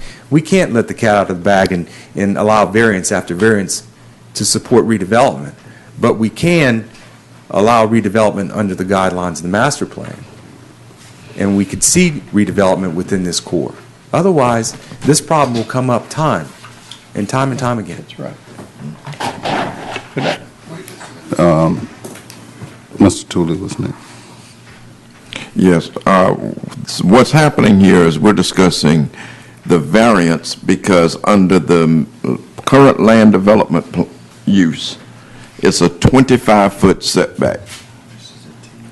With the master plan, it would be a 10-foot setback. So the reason for the variance is so that he can use the master plan's setback rather than the current land development use. Is that what I'm hearing? That would be that would be correct. Yes. Okay. May I? Yes. Thank you, Mr. Chair. We've had a little bit of time as staff. We haven't put this through a full review with everybody, but I think staff is very supportive of this, and I would hope that we could make a strong recommendation to the Board of Adjustment in this case. And I understand there's some hurdles and there's a quandary in all of this in terms of how we make that presentation. But I would say this is right on. This is exactly what we're trying to do. These are small urban lots. These are not the big suburban lots that some of the zoning was really meant to regulate. Right. We're trying to get what was the old Midtown to put the houses on there that belonged there before. This is really historic preservation. This is neighborhood preservation in its truest form. And I think that's where the people who put together the master plan did a great job. Whether we want to argue over the design guidelines and the details, it is the guide. It's not the law. And what we can do is make that argument in this one instance. What I'm always hearing in the background is, when are we going to get to the next step, which is get the regulations in place, which goes back to the land development code, rewriting that and getting that going. I can tell you that's happening right now. We've got a new commission in. We have new faces, new energy, and there's a clear direction to move that whole process forward. We were not moving very fast over the last 6 months, but the point is there is a fire been lit. I think that's giving us an opportunity to move forward as a staff, whether or not there's a consultant on board or not. But we are going to move forward as a staff and try to make the fit. In the meantime, we've got this one case, which again I think is really good. I think there's a few things I just point out. If you do turn to page 72, this is in the master plan itself. Excuse me, 71. You'll see that there's some additional standards, and I can tell you we haven't gone through. This is where they're practicing this. They're trying to see if what do you come up with when you design this, and now you see a product. I don't think you see the elevation of the floor level as it's recommended in here to be about 2 or 3 feet above with the stoops or whatever. I don't know. There may be reasons for that, but that's what our master plan also calls for. It also has some recommendations on the front entryway with a cover, with the depth of the porches that should be there. So there's probably some things we'll need to be discussing going forward here when we leave here tonight. But I think as staff, I think we're very excited about having a project like this to try to find a solution for. Thank you. Ms. Hurd. Yes, I had some questions concerning, probably already has been answered and everything, but I guess this would be one of the first designs, first building to be built under the master plan. And I also noticed it was prepared by Craig Huffman, the person who designed the master plan. Is that a conflict or anything? I think it's a compliment. It's a compliment. Absolutely. No one understands now that plan better. This land is owned by Ivy and Associates or whom? No, it's owned by William Stridiron. Okay. But looking at the size of the property, 150 by 54. Yes, ma'am.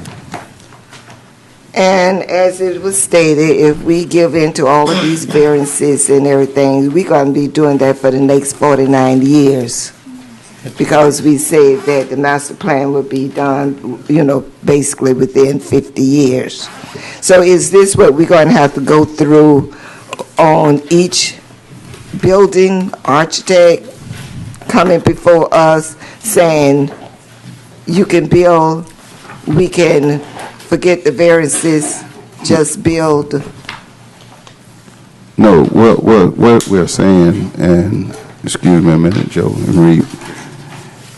We're trying to use the new master plan guidelines.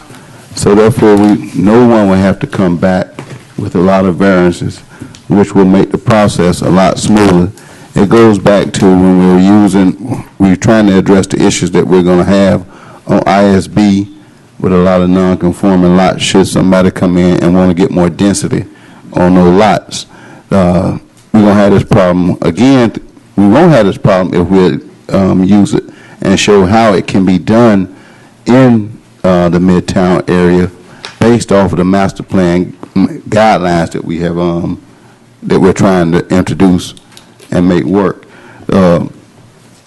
We get into it won't be a conflict of interest. Let me state that, because that's why I stated that I'm the consultant on this particular project. Is because I went out, got the investor. I got Professor Huffman to come in and help design this particular duplex based off the new guidelines and standard because they created it. That was the reason why we got Professor Huffman.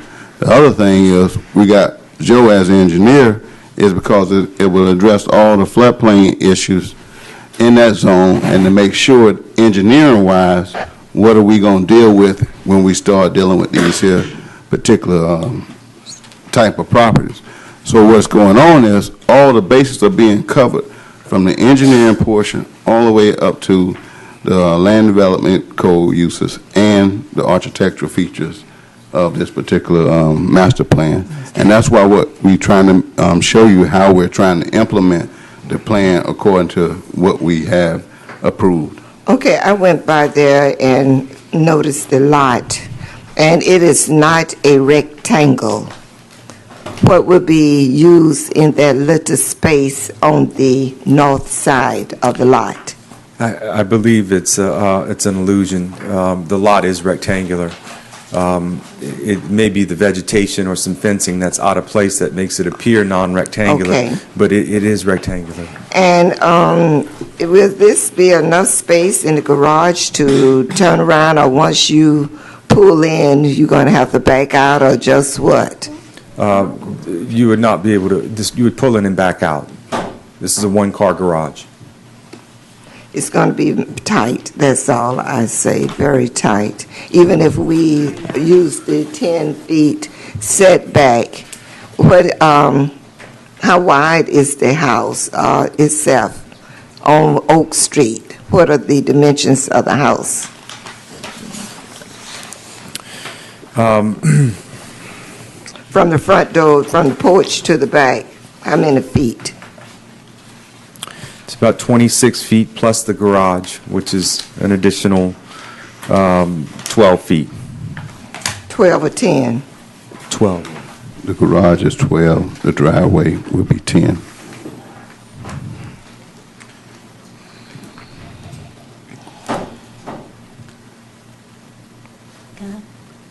It's going to be tight. Just a minute, wait. Mr. Williams. Well, that concerned me. I was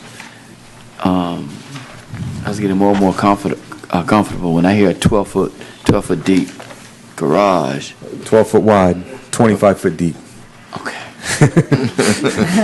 Not everybody drives a smart car, right?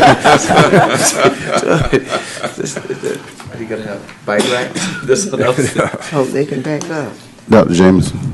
Okay, I'm a little bit more comfortable now, knowing that this is consistent with our master plan. So, and so we are hoping, and we've had this discussion before, that the land development code, when it's rewritten, will incorporate our master plan into it. And if that doesn't happen, then this is going to be a mechanism for us to get what we want by granting variances. But the thing I want to ask is, okay, we're getting what we will get what we want in terms of development in the Midtown area. But what would our role be? I don't know how to put this.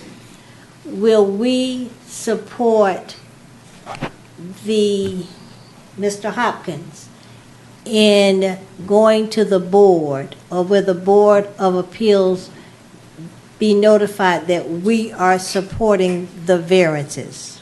Will we help them get what we want? If that is the process that we use, and it's likely it may be the process, then what's going to happen is they will put together some final plans. They'll bring it back to you for your recommendation to the Board of Adjustment. Board of Adjustment will hear it, and then we'll do a final site plan from that. I would definitely want this board's support in processing a variance request of this magnitude. Mr. Williams. I'd also like to voice my concern again, piggybacking on what Mrs. Cato said about the flood issue in that area. I think it's really, really important that that we don't create a bigger problem by simply putting a structure in that area that continues to have a flood problem. Correct. I appreciate that. Before you go any further, dealing with the flood issue over in that particular area, the structure will be built on the 100-year flood plan, so it'll be up where it needs to be. And you got to realize, over in that area also is that nice retention pond based on the other development that was put over there that will relieve the flooding also. And one of the things that we did when we approved the other development up the street, the new Daytona Village, was we required them to put in an extra retention in there also to help relieve the flooding in that particular area. So a lot of the things, when certain developments come to us, we try to address them on bigger developments because they can afford it and they can relieve the smaller developments, which will allow us to address the different issues that you and Ms. Cato was talking about. So. Ken? Joe? Yes, sir. What is the proposed finished floor elevation? We're looking at the new flood maps. Is it 10-foot floor? The final finished floor level has not yet been set. This is a situation. The city has adopted floodplain maps from back in 2002. A new study was completed by Taylor Engineering, and that study is on file with the city right now. As designers, we're obligated to adhere to the best available information when it comes to floodplains. So we're evaluating the new plan to determine what the flood level is in the new plan as opposed to the current maps. So we're evaluating those elevations as we speak. Conceptually, how would you get from the kitchen to the patio? Kitchen to Either patio. Depending on the final elevation, there may be some small steps to combat the grade differential. I wouldn't propose filling the lot. We'd probably look at elevating the structure on pier foundation. That would raise the question of the elevation of the garage. How far is that above street? And how do you handle the the grade from the driveway to the property to the, this one we call it north, I don't know what it is. But are those things, have you taken those into consideration? As far as a final design, no, sir, not at this point. We would definitely take them into consideration before we make a final presentation to you. Keep in mind that when we look at the habitable portion of the structure, the garage is not considered habitable, so it can actually be placed. Well, yeah, but you'd have to get from the garage to the kitchen. Correct. And that, without a ladder. I understand. I think this is a marvelous opportunity. Any other questions? Comments? Well, I was saying, I see here where you have, what's it called, drain, catch basin, is that for water? That's probably, That side. that's an existing catch basin within the right-of-way. That's a Oh. city-maintained facility. Okay.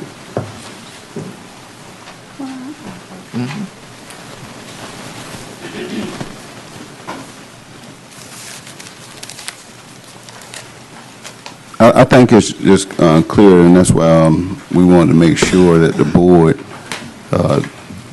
take a look at the project so they can see what's going on, what we're trying to do in the community as we bring different investors in.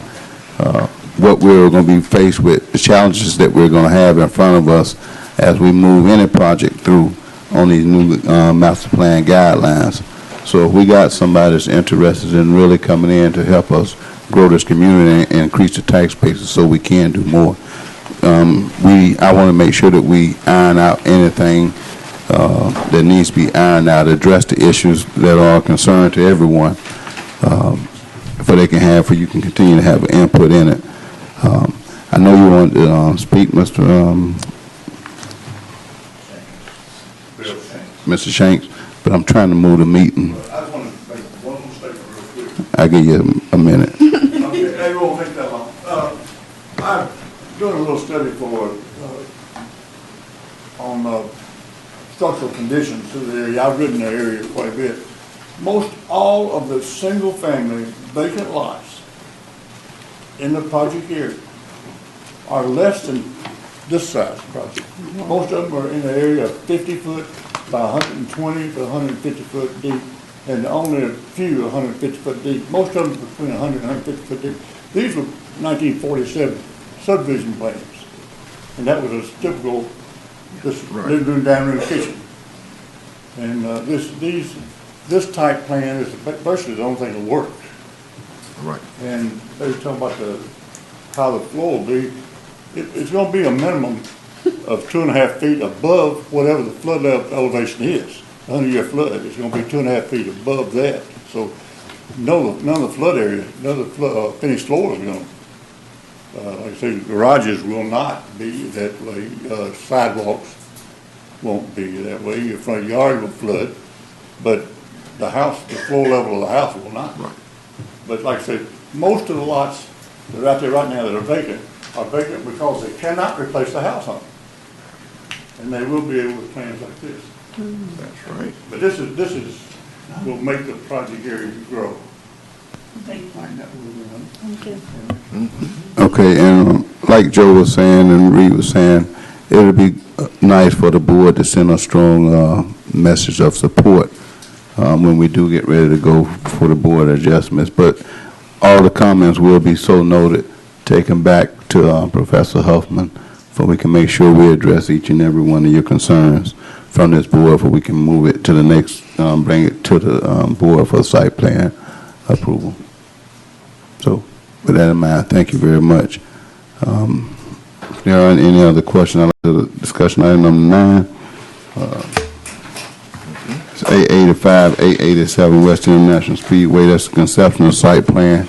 It's also being presented by Mr. Hopkins. Good evening again for the record, Joe Hopkins, 100 Marina Point Drive, Daytona Beach. What we wanted to do was introduce you to redevelopment plan on International Speedway Boulevard. This is a pretty prominent intersection. Adams Street and ISB. Property was constructed, as near as we can tell, back in 1955. The only active use of the property right now is the guy who sells insurance. Probably seen his little building. It's got a big sign on the top that says insurance, and other than that, the property is vacant. It's paved from wall to wall. There's some remnant poles and things on the property. The sign is in a poor condition. And what we've done is we put together a redevelopment plan that complies with the current code requirements of perimeter buffers, access, and we are proposing to rehab the property to establish traffic patterns, improve the physical appearance of all the existing structures, and improve the appearance of the existing sign. The sign serves a dual purpose. It's one sign with two panels on it. Those will be refaced. The sign will be repainted and completely cleaned up.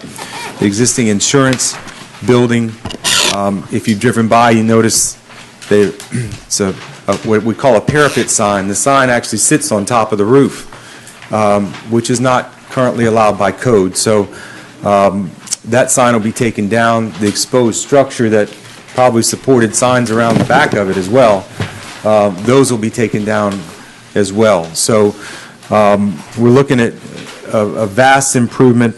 What I've given you is a copy of the demolition plan, a copy of the proposed site plan where we establish uniform traffic patterns. We're also proposing some fencing along the rear portion of the property along Adams Street. We put the fencing 10 feet inside the property line, so the landscaping will be exposed to the right-of-way, and the fencing will be set back. It'll be opaque, kind of a PVC-type fencing. And I've also included a landscape plan which has a variety of plant material. I could describe some of this to you. There's some additional trees, obviously, and ground cover all around the perimeter of the property on the east, north, south, and west sides. Currently, there is no landscaping, none whatsoever.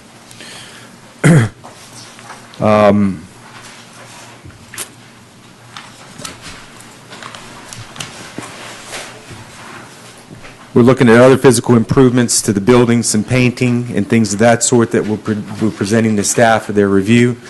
And we'll be back to you all next month seeking final approval or hopefully a recommendation to this project. This is one of several that we've done within the ISB corridor, and I'm impressed with what we've achieved. The more recent one was 555, which came out really, really nice. This would be even a greater improvement. The property's under ownership by Don Hawkins, respectable businessman here in town. He owns the property, and it's my understanding he leases the buildings themselves, so there's 2 addresses on the property. Board, I think, thank you, Joe. I think what they're doing, like Joe said, to make it simple right quick, is that they are just trying to improve the property.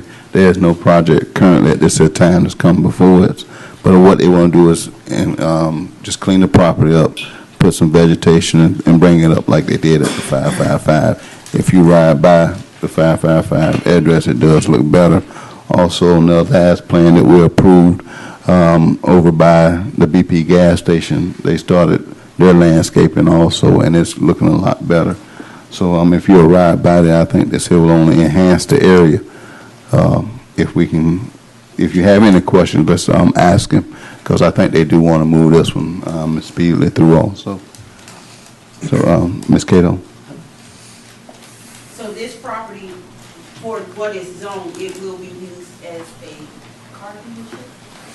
The 887, the small building 887, which is closest to the intersection of Adams and ISB, is an insurance sales office. That'll continue to remain, as I understand. The other building on the east side has historically been used for automotive. The property owner has a tenant prospect that would be doing sales of vehicles and light service. Okay. On this, Adams and International, that, I guess is an exit. There's an arrow only pointing, leaving the property. I guess Mr. McGee or Mr. Shank would have to, is that enough egress, which term? Egress to that traffic light? Ingress and egress. Egress is getting out. That's Is that enough from that? Because it's, on here it looks like it's quite a distance, but it actually may be 20 feet when you come out of there and turn, you're sitting right there, on the curb. the problem we have with this right now is it's only a single, the driveway itself that exists today is only one vehicle lane. People use it to go in and out of the site, and what we're going to do is put signage to stop people from going into the site at that point and using it as an exit only.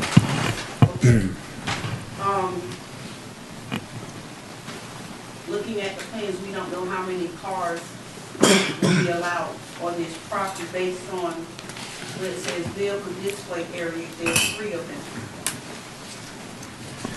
That's correct. The vehicles that we're talking about are motorcycles and recreational type vehicles, not automobiles.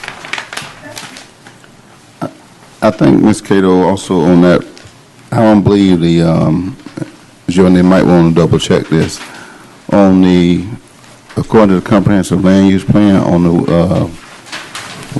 the south side of ISB really isn't supposed to have any automotive according to the comprehensive land use. So you might want to double check that.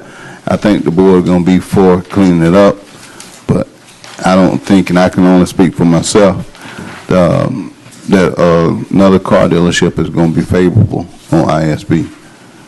So I'm speaking for me. I'm not speaking for any of the board, but I'm speaking for me. My next question, the storage bays in the back, that right now is just dirt and rocks and grass. Will this entire project be totally resurfaced, removed and resurfaced? In that back portion, that second block that abuts up to Insurance World, there's 3 bays. It's in the plans. Yeah.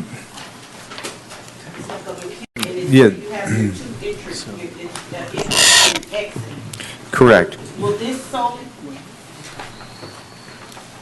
first question is, the guy that owns this and what they're doing with recreational, they're going to encompass this entire property with the recreation, the bays? He's going to utilize the bays and the vehicle display areas. There is more area than he needs for his operation. It just in the back portion of that area, it's paved. It's kind of worn a little bit, and there's some grass growing in some sections of it. You can see the outline of what we determined during the survey to be the paved areas. What drawing do you want? I'm on page C3, this one. C3. Okay. And I'm jumping around with my questions. So now that I understand the recreational, you'll have one entrance on International where you can only exit, the one closest to Adams. The next entrance you will be able to enter and exit. On Adams Street, the reason why I asked about this being surface is because it looks like by the insurance company, you can only exit, but behind that, leading back to the mechanics, they have an exit. So will this property be able to be accessed where you can travel completely around from the front entrance side to the back, or you'll only be able to go to the mechanic shop from Adams Street? Only accessible from Adams. There's perimeter fencing between the uses. The access to the rear off of Adams is isolated. That's the only entrance into that rear portion. You cannot circulate through the back and so forth. We specifically arranged the fencing so that there is no access from ISB to the rear portion. Okay, my concern are the residents. Have they been informed of this upcoming property? That abut up to this property. There's a house that sits right behind this property, and their house is across the street. Have they been notified? I don't believe there's a residence that abuts this. There's a vacant lot, if I'm not mistaken, to the south. Right. There's a lot and there's a house. Okay. Lighting and security. That comes with the owner. He'll come back with that. Correct. There's currently lights that are rented from Florida Power and Light. They're located. The site is adequately lit at this time. There's actually lights that are on the property at night. Okay. A lot of questions I had for the actual owner, and I guess you can't answer those. I'm authorized to answer the questions to the best of my ability. Well, economically, how will this impact Midtown? How many jobs are we going to create with this project?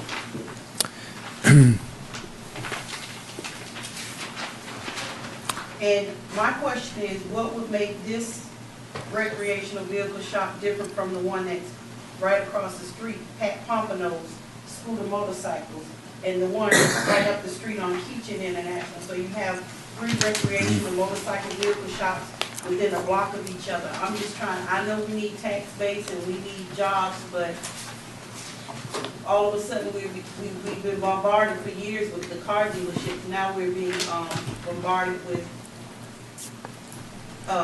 recreational and motorcycle. And I'm not knocking a business person for wanting to invest, but how much more can Midtown take of the repeated businesses? And I'm going to go to L1 with the landscaping. But those are just questions for the owner. I see a lot of money's being invested into landscaping on Adams Street, right near the exit, in between the exits. You have 2, and it says QB. And QB, according to the planning chart, are live oak trees. Do you really think that's feasible with oaks the way they run and tear up cement and stuff? I mean, this is Denise. I recommend that those 2 trees be put somewhere else.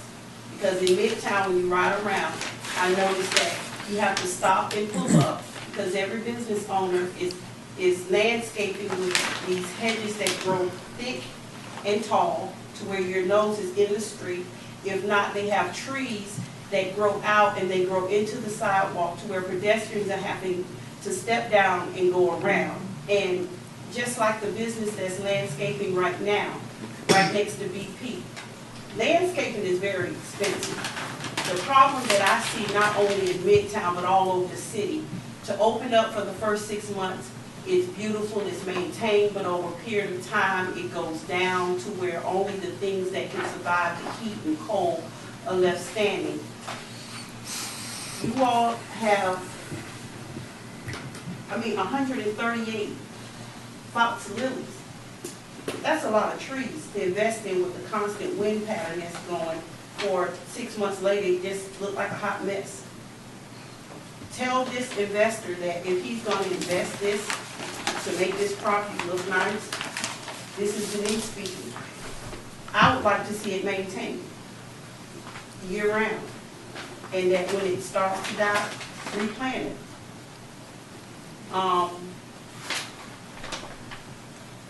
of operation, and what type of noise barriers, because this is what's happening on Teaching International. They sell the cars, they maintain the cars.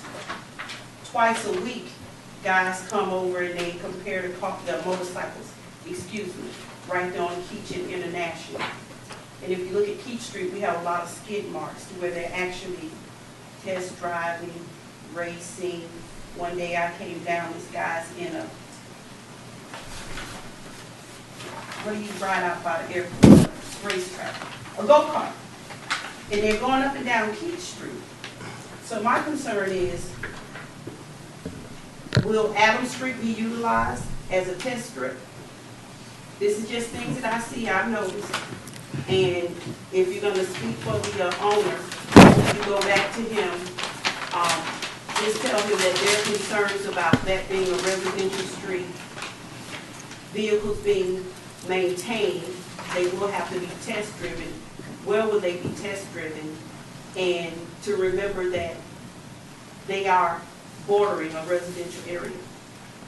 I'd be more than happy to report your concerns. Ken?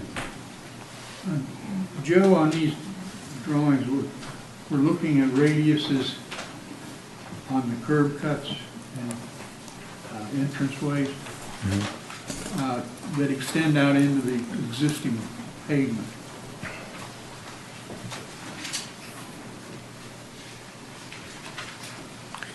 How do you propose these? These are, what we did is we took measurements from the survey where the existing cuts are. This coincides with existing curb cut patterns. We're not proposing any work within the DOT right away. That's not my question. The radius that you have there extends well beyond the curb. You're out in the street.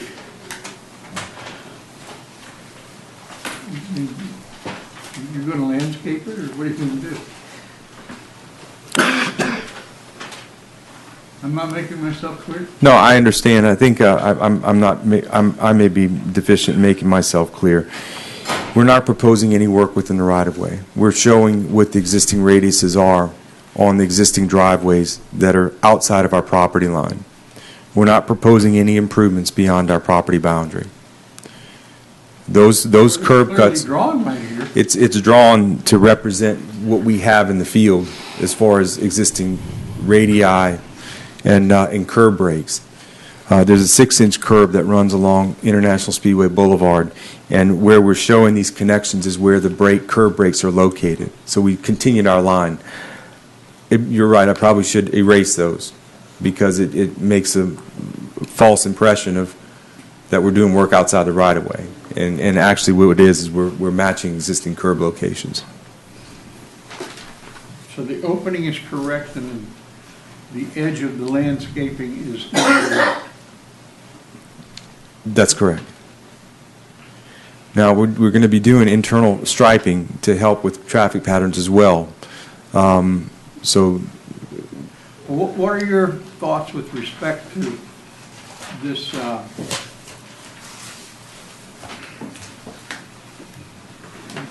this egress curb cut onto Adams, egress only, and in the nearness of it to the curb, which is in the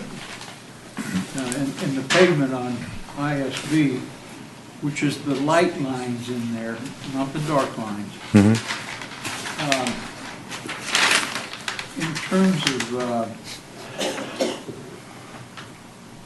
good design standards,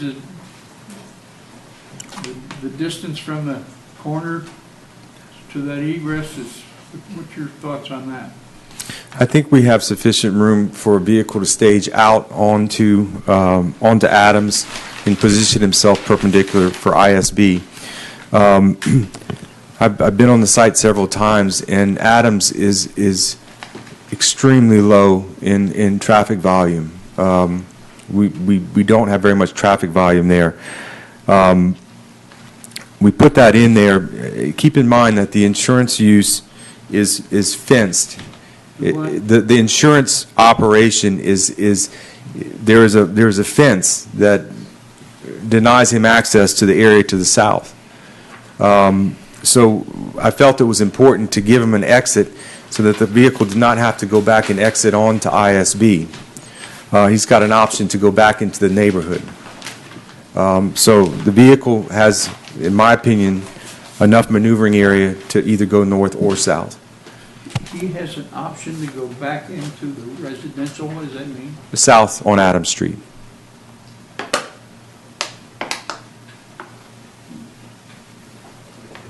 The vehicle can. I'm understanding this. The vehicle, we're talking about the one-way drive out onto Adams. That vehicle can go either north or south.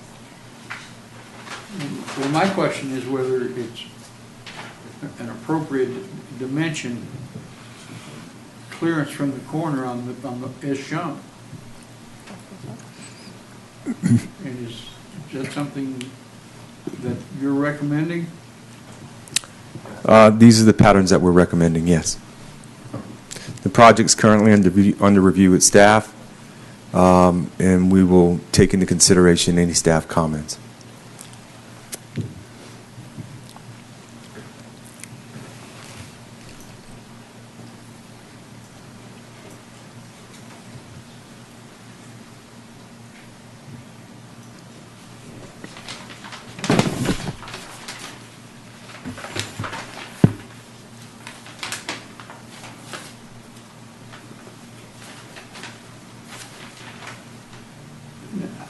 I think it would benefit us folks on the board if we were to see a small exhibit as to how this particular lot and these proposed items would fit in the master plan drawing. I mean, that was done, I think the other project, the one that you're planning the duplex on, Yes, sir. I think is an excellent project and one that's going to be very helpful to all of them.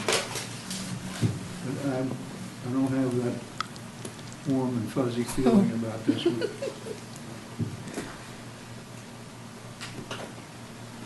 So there you are. Thank you. Any other questions on this?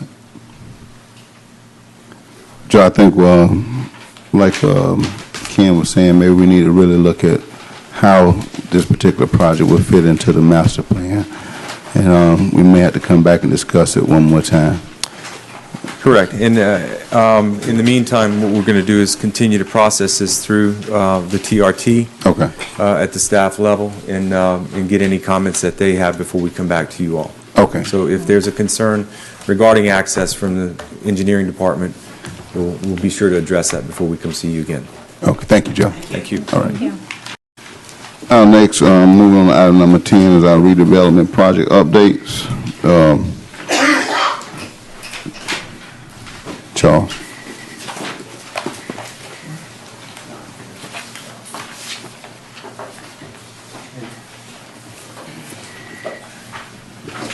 Good evening, Board. Charles Bryant, Redevelopment Project Manager for the Midtown Redevelopment Area. I'm going to be short and sweet. I've been under the weather, so glad to be back.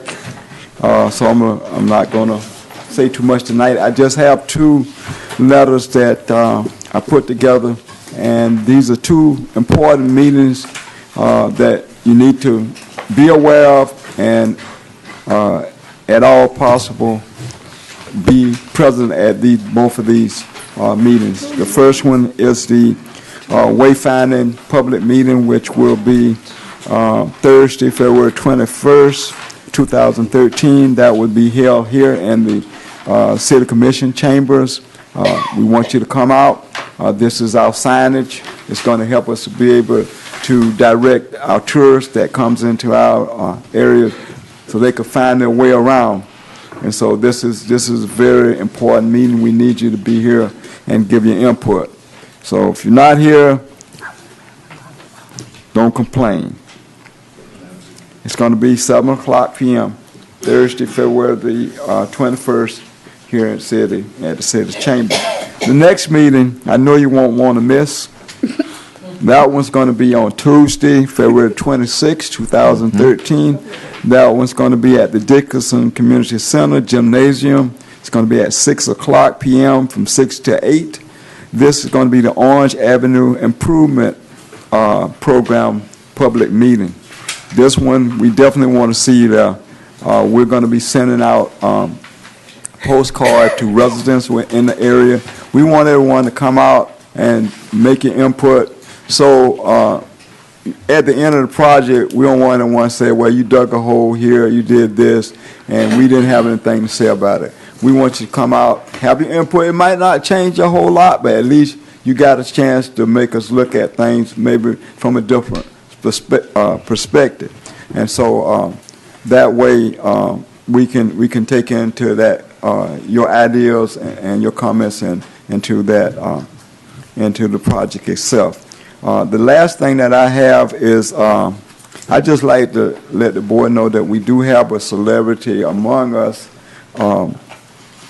and television has Dr. Phil, but soon we're going to have Dr. Will. Let's talk. Let's talk. If you know what I'm talking about, if you look at the magazine all around town, I know he been sporting this magazine. I would too. It says Victory.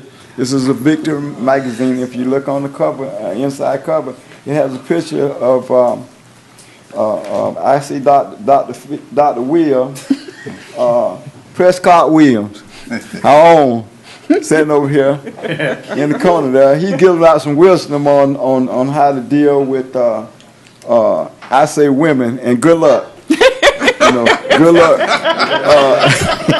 But he's talking about how to get along with marriage and stuff like that. If you like, I have some copies here. I print out a little bit, and these books are all over town. And so I grabbed a handful of them, and because I opened them up, and I said, "That's my board member right there.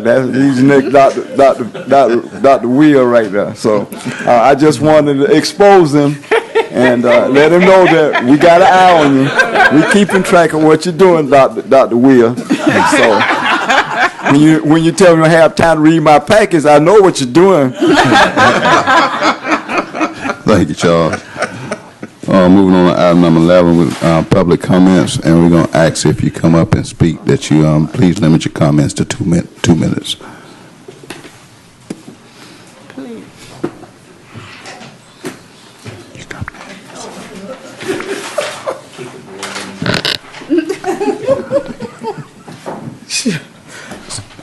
Johnny Ponder, 885 Maley, M-A-L-E-Y Street, Daytona Beach.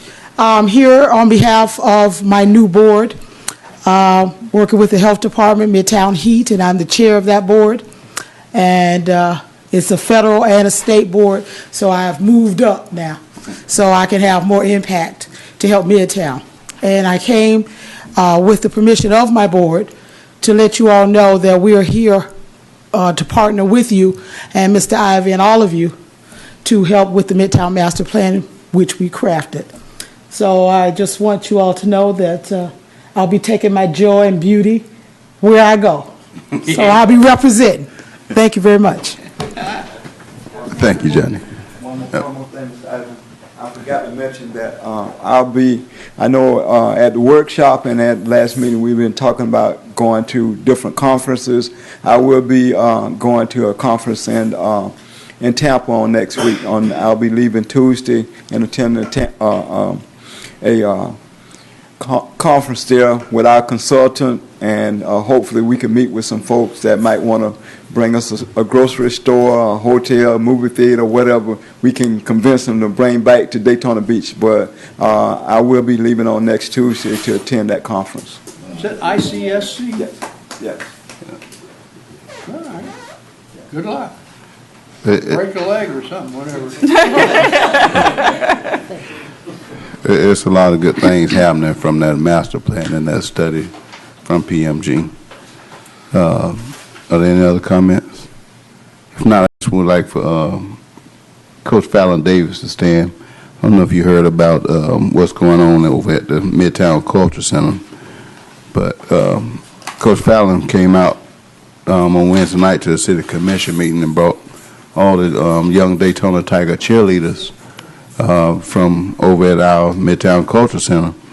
And I wish that everybody on this board could go over and see the magnificent job that these volunteers are doing over at our community center. And we really need to come out and support the volunteers, but more so we need to come out and voice our opinion over at the city commission meeting dealing with the volunteers and some of the staff, because if you see what is being asked of the staff and the volunteers to do, it's some concerns that we need to address as a community. But Coach Fallon also did a hero, not that she wasn't thinking when she did it, but she did it.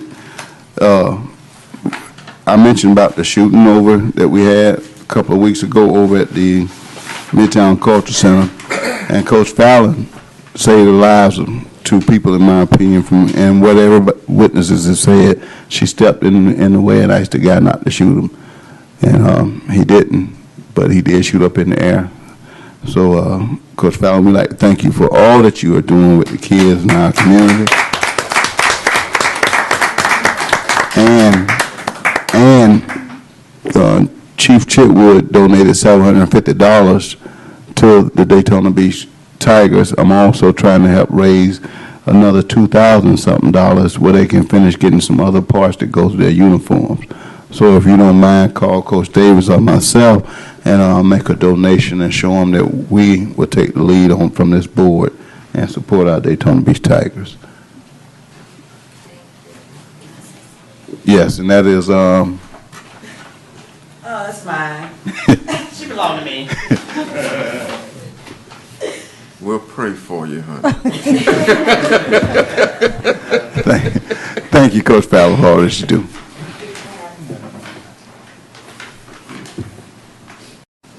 Good evening. Yvette Presley, 1121 Barbara Drive. I was wondering if you have a schedule of activities at the Midtown Cultural Center. I went there the other day and asked for what activities were going on. The young man said he didn't have anything to give me. Look on the window and see if there's a schedule up there. So I'm interested in participating in some activities for seniors or computer. I think they had mentioned that when they built the center. So I'd like a schedule of activities so I can participate. Can I respond a little bit? Sure. That's leisure services, but every Wednesday from 10 to 2 at the Dickerson Center, we have Senior Oasis. We bowl, we dance, we take trips. So we welcome you. In fact, tomorrow we're having our Valentine program from 10 to 2. We're having a lovely dinner. So we invite you to come to the Dickerson Center for our Senior Oasis. But leisure services will provide a schedule, supposedly, if there is such animal. Okay. There. Thank you.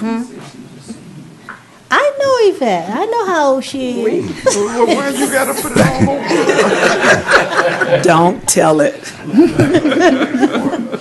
Thank you very much.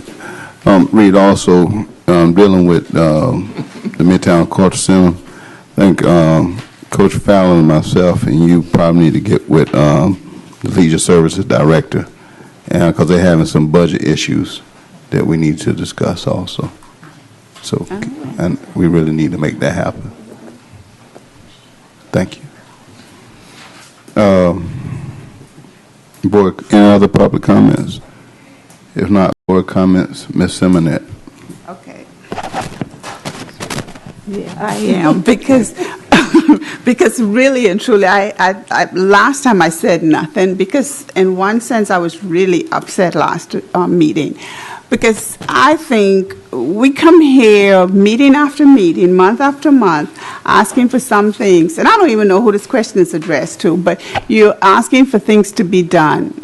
An example, Mrs. Cato was talking from I came on this board until last month about that vehicle in front of Campbell. Reality was that vehicle was there 2 years prior to her going there because her daughter came the year my children were leaving. So 2 years prior to that, that vehicle had been there. So I know she's been complaining about it. Nothing happened. The same thing we talk about meeting after meeting of why a building is somebody needs to go. Nothing happens. We said we're going to beautify the place. We put trees in. Again, wasting money because you put the trees in, put no irrigation in. So then what happens? The trees die. Then we complain about them moving the trees and we take forever to do it.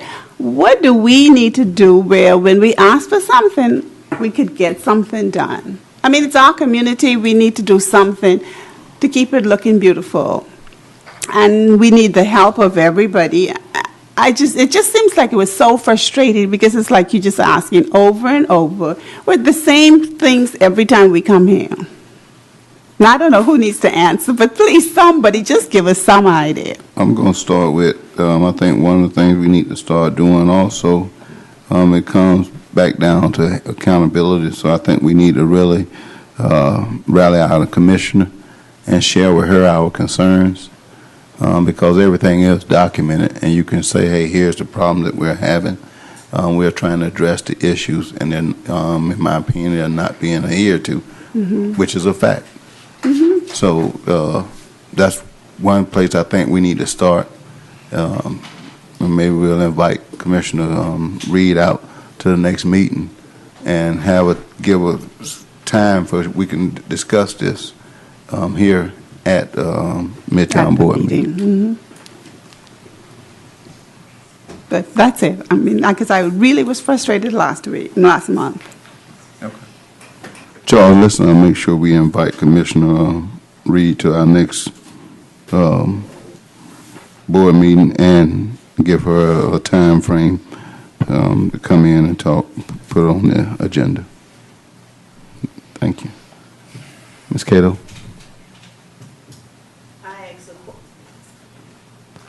I asked a question last month concerning money taken from our budget for street improvements of Orange Avenue, and I have not received an answer yet. And I was wondering, protocol-wise, do the redevelopment boards receive a copy of the budget for the fiscal year, or is it something that we have to come in and do on an individual basis?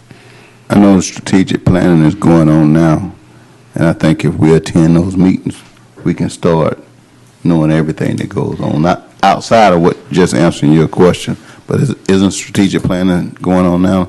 Did they start having workshops and stuff? There was a workshop, I think, 2 weeks ago, and they'll be calendared they're on the website, and you can get that information, or at the clerk's office. But I will let Reed answer your question. The answer on the Orange Avenue funds is they are reserved for Orange Avenue. And so we can't, excuse me, we can't go in there and utilize those funds for other things. They are still reserved for the Orange Avenue project. So do they take money from the other redevelopment boards' budgets? I think one of the things we should do too on the 26th of February when we having that workshop at the Dixon Center, I think we really need to come out and voice exactly what you're talking about. Happy Valentine's Day. Thank you, Reed and Charles, and our attorney, for all your hard work. Mr. Williams.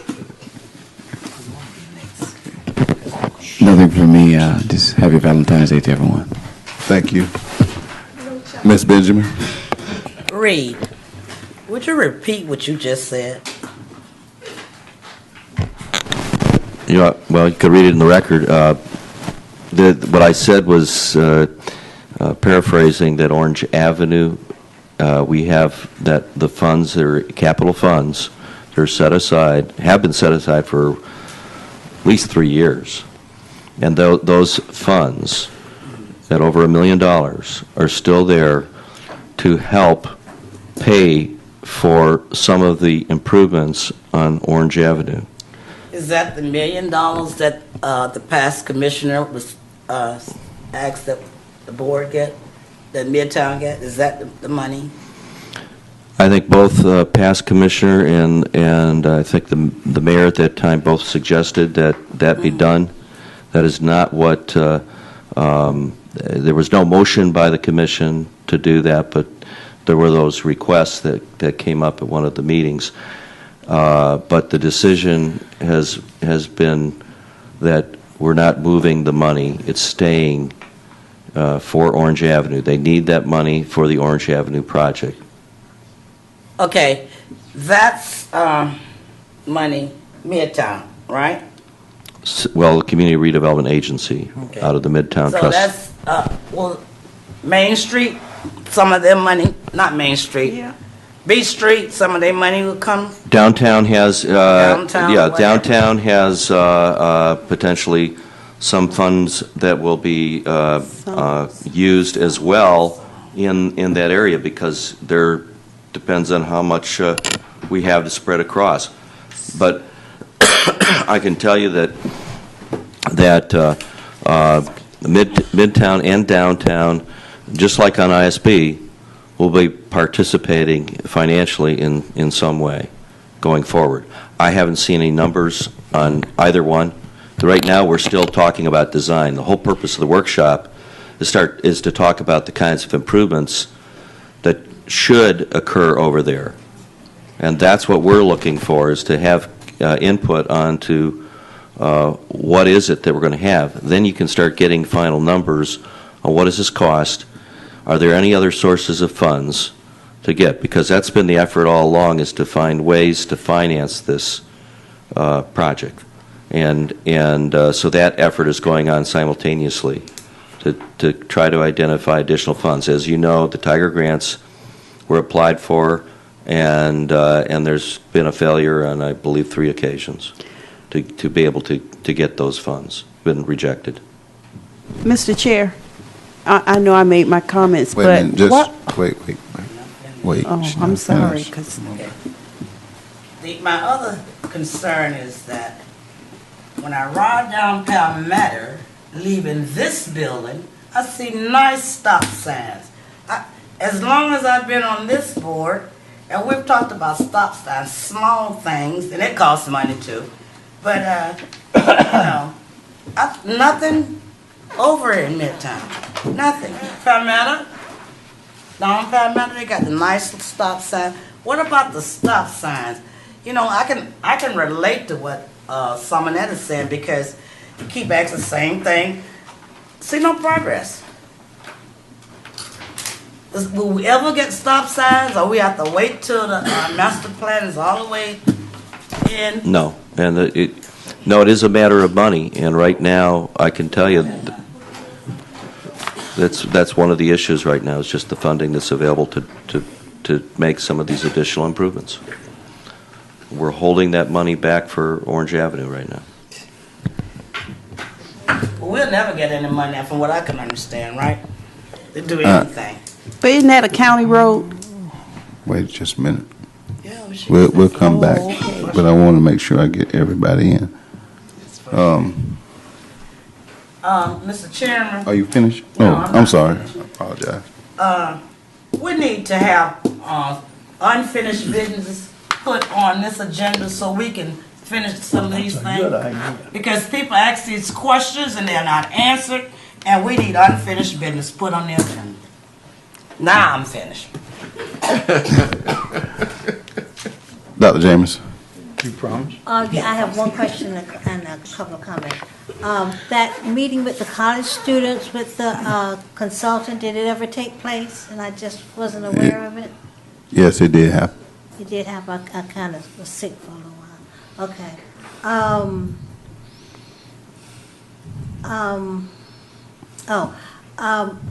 I like the idea of you inviting churches and ministers, but also, you know, other groups into terms of organizations that can invite, so they'll know what we're doing. And I think, you know, if one come if, and see maybe they regularly attend and get the word out. The last thing I want to talk about for a minute is visibility of this board. We go to a lot of meetings, and some of you are very well known in the community, and people walk up to you and, ask you a question. My question is, I've been on a lot of boards in Tallahassee, and one of the things that we did, like we went to public meetings, we had little name tags. So people are more inclined to walk up to you and talk to you and things. So I just wondered if that's possible for us to have our name and the board. So when we go to these public meetings, people be encouraged to come and talk to us. I know that's money, but I don't think it's a whole lot of money. No, it's not. So and I, as I say, I go a lot of places, and I have to say it, but I would like a tag so people will, in the grocery store, whatever, will walk up and talk. I know that may sound strange to a few of you, but I like that in terms of people knowing that we have a board, and that would they be welcome to come up because if I have a name tag, they will walk up to me. Now, I'm not wear it all the time now, but just a recommendation for a little bit more visibility of the board. While Charles getting up, I just want to say to you, that idea of inviting a pastor within the Midtown boundaries came from a board member, and I just implemented it because we all can invite anybody who we choose, but if you have a particular group that would like to be recognized and invite them out, I will address it. Just to address Dr. Jameson's comment, I guess it was a couple of years ago, we did invite the board members to come in and have your name tag made. If you would like to do that, just give me a call and let me know, and we can arrange a time that you can come in, and they'll make it a name tag sort like this. You won't have access to anything, but you can have your name tag. We'll make sure we get your name tag. Jameson, I'll wear mine in the meeting next time. Mr. Tooley. All right. First of all, I would like to say that I think we're moving in the right direction. The board is doing some wonderful things. I want to thank staff for actually putting things in place and letting us know how things line up with the Midtown master plan. Also, I wanted to mention, since we were talking about our celebrity, that he will be involved in a panel discussion February the 16th from 10 to 1 in Palm Coast, addressing Christian dating. Okay? And the last thing I wanted to find out, has anyone talked to Public Works about, instead of increasing speed bumps, to begin to put some speed humps in? And I walk right across Ridgewood Avenue, and they've got the nice little turnabouts in the middle of the road, and you can have, it's beautiful vegetation there, and it's so nice and lovely, and it slows down traffic in a beautiful way. Whereas when we come over across Ridgewood, we see a bunch of speed bumps that help to make you need more shock absorbers on your car. And regardless of how fast you go, it still causes wear and tear on the car. I understand we're trying to slow down traffic, but you're not going to tell me we don't need to slow down traffic on the other side of Ridgewood as much as we do on this side of Ridgewood.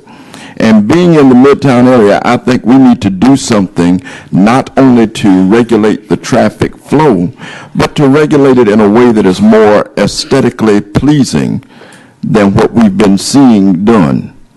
I understand the first thing we're going to say, well, that costs more money. Well, then we need to get the money and get it done. If we keep blaming everything on money, nothing will change in Midtown, because we know that that is where most of the blight of the community is. We do need to make some recommendations and things like that when we see problems going on.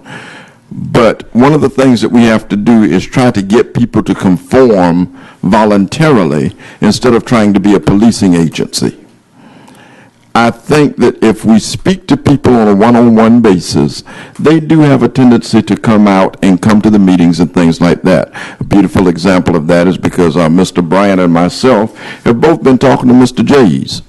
And if you notice, they were here tonight because they wanted to know what was going on. A lot of times when my grandmother used to make a statement, it's a lot easier to catch a bunch of flies with honey than it is with vinegar. We need to stop using vinegar and start using some honey.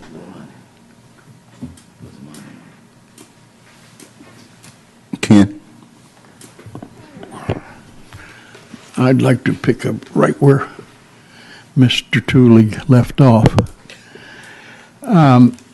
There is I'm going to call it a roundabout down at, was it Live Oak and Palmetto? And it took that development district 7 years to get that. And we need 2 or 3 of those.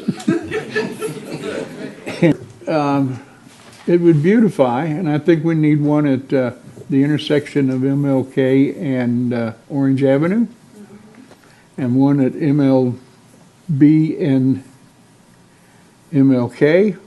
And then I think we need to start getting serious about developing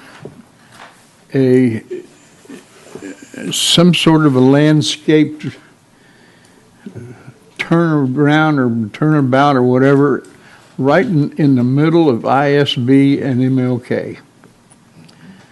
And I'm noticing that the city of Ormond Beach is building right through their business district on Route 40 a 10-foot wide landscaped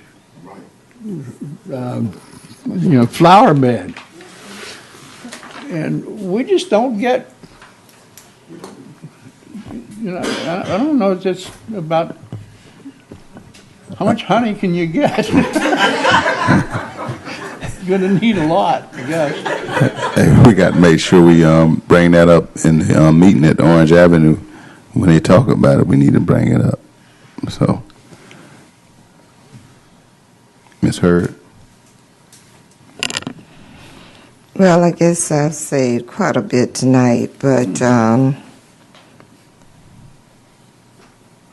the vendors, there are rules for everybody, and these rules varies. They don't stay the same. That's the only thing I have to say. The rules do not stay the same. And I did not know that Sitco or someone can have vendors on the outside as long as the vendor has a permit from the city. Then you look somewhere else, it indicates that you can only set up outside of your store, your shop, selling the goods that you have inside. It's a conflict somewhere.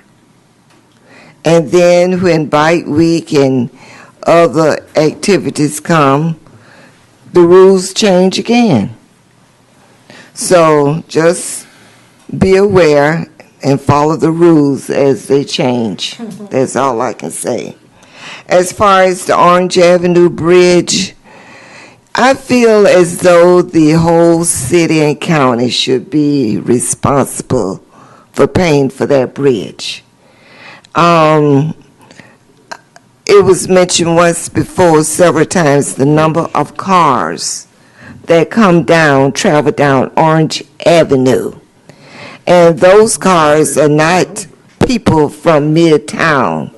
They're from all over, coming down here, going on the beach side and elsewhere.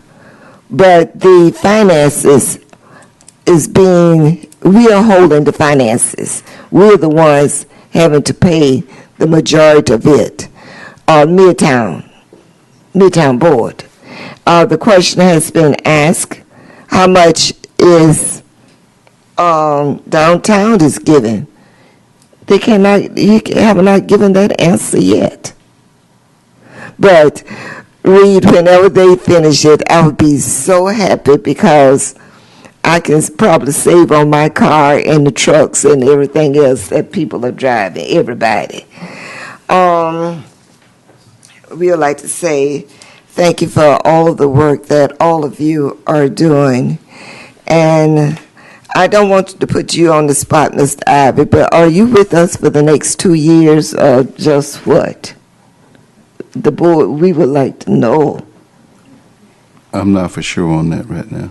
Okay, well, we would like to know, and hopefully you will be with us, but that's why I ask you, you don't believe everything you read or nothing like that. I never do, and the board would like to know where are we going and when are we going to get there by knowing the status of you.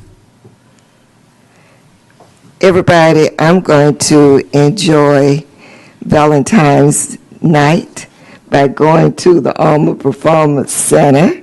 Wish you were coming to hear the concert that is being done.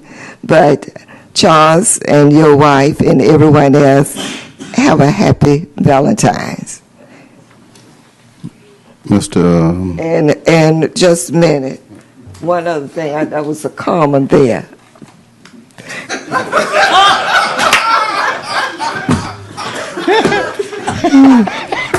I look to my left at Mr. Tooley and say, what about me? Ask Dr. Will. You had a question? Everybody here talks about the traffic, but everywhere I look, it's a 45-mile-an-hour speed limit. You know, we got the greatest racetrack is off that track down there. It's on the street. I live on Clyde Morris. It's a 45-mile-an-hour speed limit. And they go 60. And you got it right there in front of the owners of the racetrack's property, and everybody thinks they have to drive 55. And they all And I drive out in the back of me. Center, and son, I can tell you, those people don't pay attention to anybody coming down 45. If we made Midtown, every street in Midtown, a 30-mile-an-hour speed limit. That's too fast. And everything within the campus, 20-mile-an-hour speed limit, and every street that fronts the campus, all the way around the surrounding of it, 20 miles an hour, it would slow the traffic down in that area, for sure. Do they retrofit speed limit signs in Daytona? Well, I would like to basically thank everybody for coming out tonight. Meeting lasted a little longer than planned. I need to hear our president speak tonight. With that being said, I'm ending the meeting. Meeting is adjourned. I move adjournment.